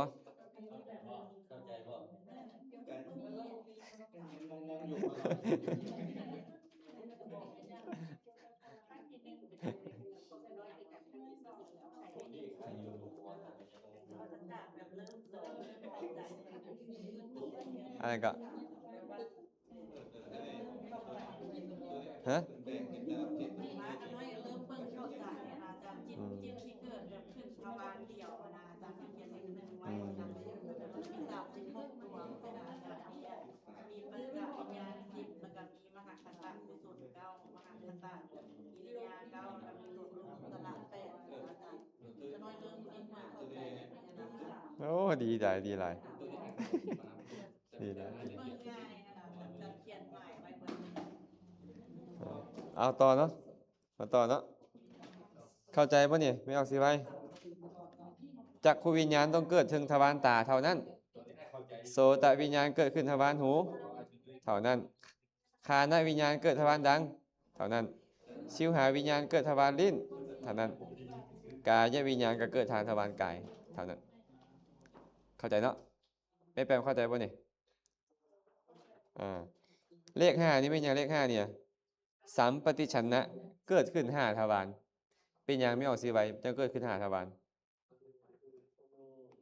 นี่พอสัมปติชนะนี่มันต้องเกิดต่อจากจักขุโสตคานะชิวหากายะเสมอเป็นปะเกิดทั้งตาก็ได้ทวารหูก็ได้ทวารดังก็ได้ทวารลิ้นก็ได้ทวารกายก็ได้มันเลยได้ชื่อว่าเกิดทางทวาร5เนาะอาจารย์อยากให้เบิ่งเลข1ก่อนนี่เห็นปะพวกรูปวจรฌานอารูปวจรฌานพวกเนี้ยโลกุตระเนี่ยทวารเดียวเกิดขึ้นทวารใจอย่างเดียวเกิดขึ้นทางทวารใจอย่างเดียวบ่มีทางตาหูดังลิ้นกายเกิดขึ้นทวารเดียวก็จริงแต่เกิดขึ้นทางทวารใจอย่างเดียวคันเพิ่นถามว่าจิตที่เกิดขึ้นทางทวารใจอย่างเดียวมีเท่าใดเขาจะตอบมาทวารใจอย่างเดียวเลย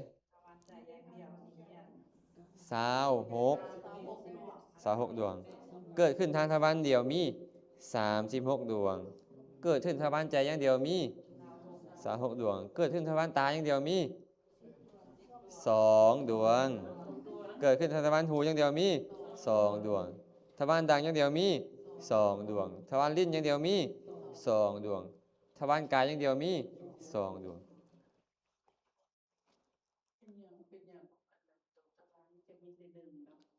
ฮะ ดึงมันมองคนต้องเข้าใจกันว่าเวลาที่อยู่อันโลกุตระ มันบ่เกิดจะประหารกิเลสทางตาได้จังไดนิพพานเห็นด้วยตาบ่ได้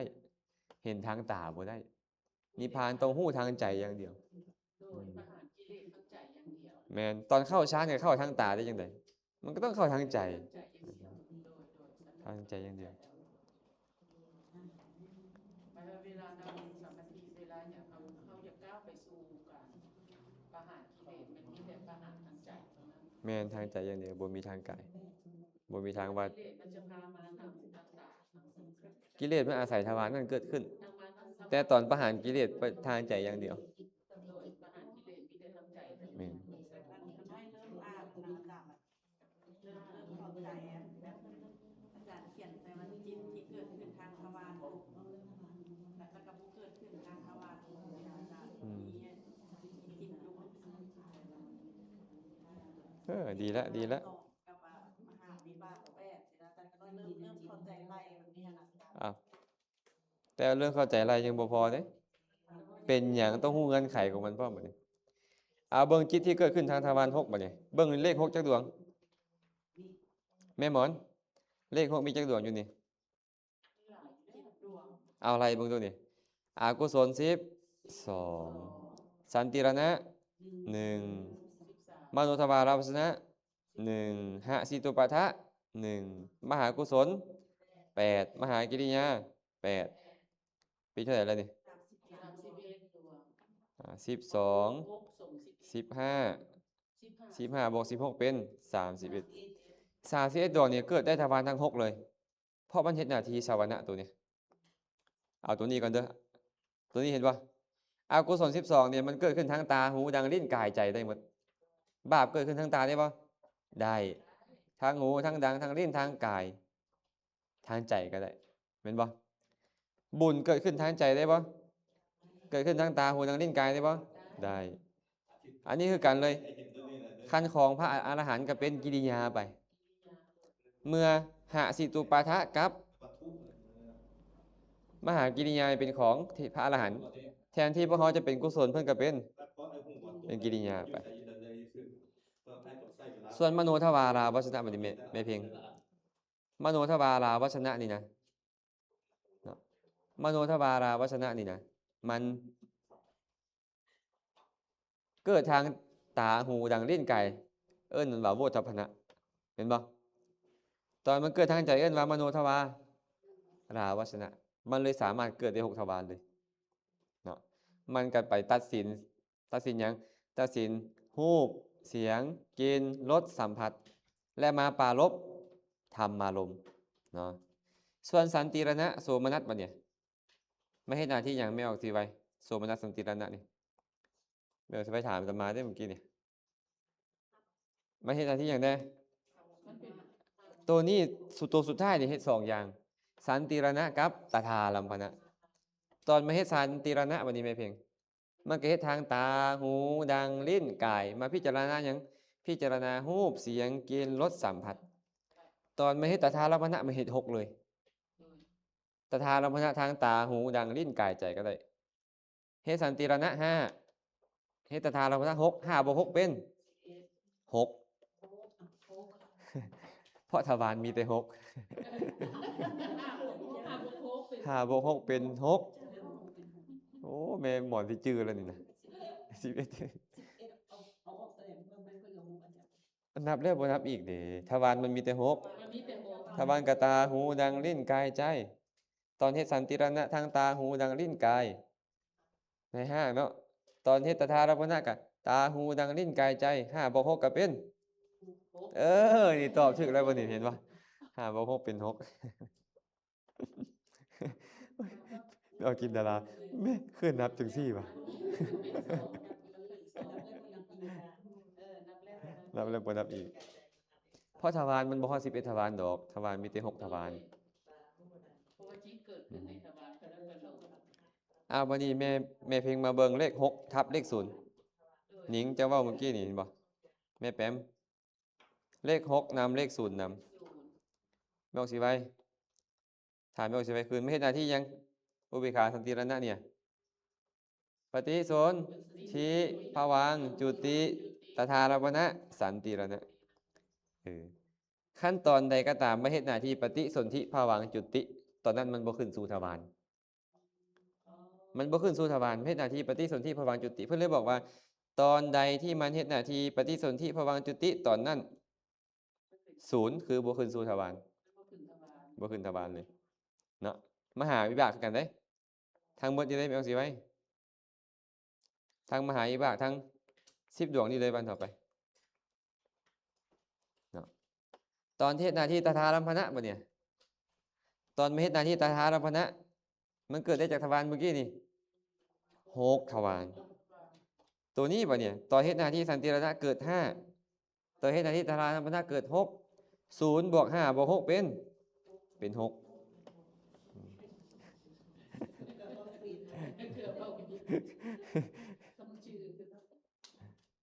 ผ่านบ่เอาเบิ่งต่ออีกหน่อยนึงบัดนี้เห็นเลข0นี่บ่อันนี้มันบ่ขึ้นสู่ทวารเลยอันนี้พอเฮ็ดหน้าที่ปฏิสนธิภวังค์จุติในพรหมโลกให้ชื่อแบบนี้ว่าจิตดวงใดเฮ็ดหน้าที่ปฏิสนธิภวังค์จุติจิตดวงนั้นจะพ้นวิถีจะบ่ขึ้นสู่ทวารจะบ่ขึ้นสู่ทวารหาจิตดวงใดเฮ็ดหน้าที่อื่นจากนั้นจะค่อยขึ้นสู่ทวารได้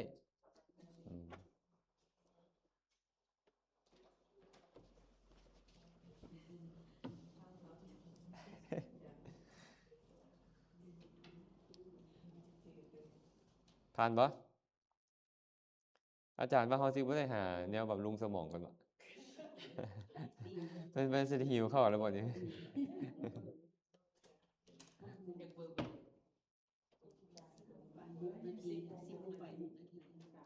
ธรรมดาเขาเลิก10:30กันบ่เอาทวนอีกหน่อยนึงเนาะจิตที่เกิดขึ้นทางทวาร5มีจักดวงมี3สัมปติชนะและปัญจทวาราวัสนะปัญจทวาราวัสนะตัวใดไม่เอาสีไว้นี่สัมปติชนะดินี่จิต2ดวงจิต2ประเภทนี่นะเกิดก่อนและหลังจักขุโสตคานะชิวหากายะมันก็เลยเกิดได้ทางทวาร5ตอนมันเกิดก่อนและหลังจักขุวิญญาณมันก็เกิดขึ้นทาง จักขุทวารวิถี ตอนมันเกิดขึ้นก่อนและหลัง โสตวิญญาณมันเกิดขึ้นทางโสตทวารวิถีเป็นต้นนะก็เลยเอิ้นว่าจิตที่เกิดขึ้นทางทวารห้ามี3ดวง จิตที่เกิดขึ้นทางทวาร6มีเท่าไหร่ก็31ดวง จิตที่เกิดขึ้นทางทวารเดียวมีเท่าไหร่ก็36 จิตที่เกิดขึ้นทางทวาร6แต่บ่เกิดแต่มีเท่าไหร่ก็มี10 จิตที่บ่เกิดขึ้นทางทวารใดๆเลยมี9 จิตที่เกิดขึ้น จิตที่บ่เกิดขึ้นทางทวารใดๆทั้งหมดเลยจะมีจักดวง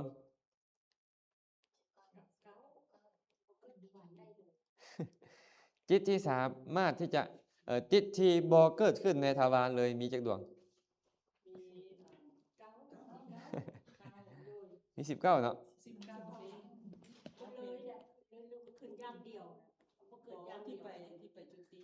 จิตที่บ่เกิดขึ้นทางทวารมี19แต่จิตที่บ่เกิดขึ้นทางทวารเลยมี9พอ10ดวงนั้นมันเกิดขึ้นทางทวารก็ได้บ่เกิดก็ได้ ก็ต้องนับให้มันแน่ตอนมันบ่เกิดหั่นนะ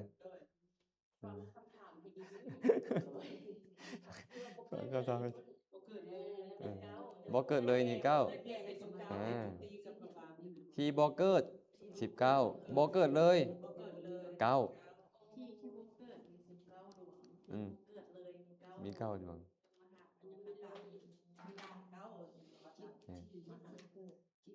เป็นหยังมันจังบ่เกิดเลยนิ่ง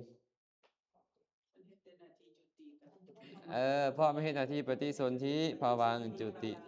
จิตดวงใดเฮ็ดหน้าที่ปฏิสนธิภวังค์จุติ จิตตรงนั้นบ่ขึ้นสู่วิถี ถึงจะเป็นประเภทมหาวิบากก็ตามเด้ประเภทเดียวกันก็จริงแต่ว่าตัวดวงที่ไม่เฮ็ดหน้าที่ปฏิสนธิภวังค์จุติมันจะบ่ขึ้นสู่วิถีบ่ขึ้นสู่ทวาร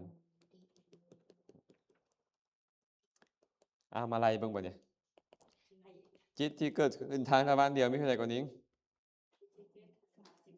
36 จิตที่เกิดขึ้นทางทวาร6มีเท่าไหร่31 จิตที่เกิดขึ้นทางทวาร5มีเท่าไหร่มี3 จิตที่เกิดขึ้นทางทวาร6ก็ได้บ่เกิดขึ้นทางทวาร6ก็ได้มี10 จิตที่บ่เกิดขึ้นทางทวารใดๆเลยมีบวกมึงดูฮะ8เท่านึงเป็นเท่าไหร่8หรือ9นี่นะ9เนาะครบบ่จิตที่เกิดขึ้นทางทวาร6มีจิตที่เกิดขึ้นทางทวารเดียวมี36 จิตที่เกิดขึ้นทางทวาร6มี31 เกิดขึ้นทางทวาร5มี3 เกิดขึ้นทางทวาร6ก็ได้บ่เกิดขึ้นก็ได้10บ่เกิดขึ้นทางทวารใดเลยมี9ย้อนหยังมันจึงบ่เกิดขึ้นทางทวารใดเลยโอ้ได้ละทำนี่ละตอนเช้าเนี่ยอนุโมทนากับทุกคนทุกท่านเด้อตอนบ่ายจังมาต่อ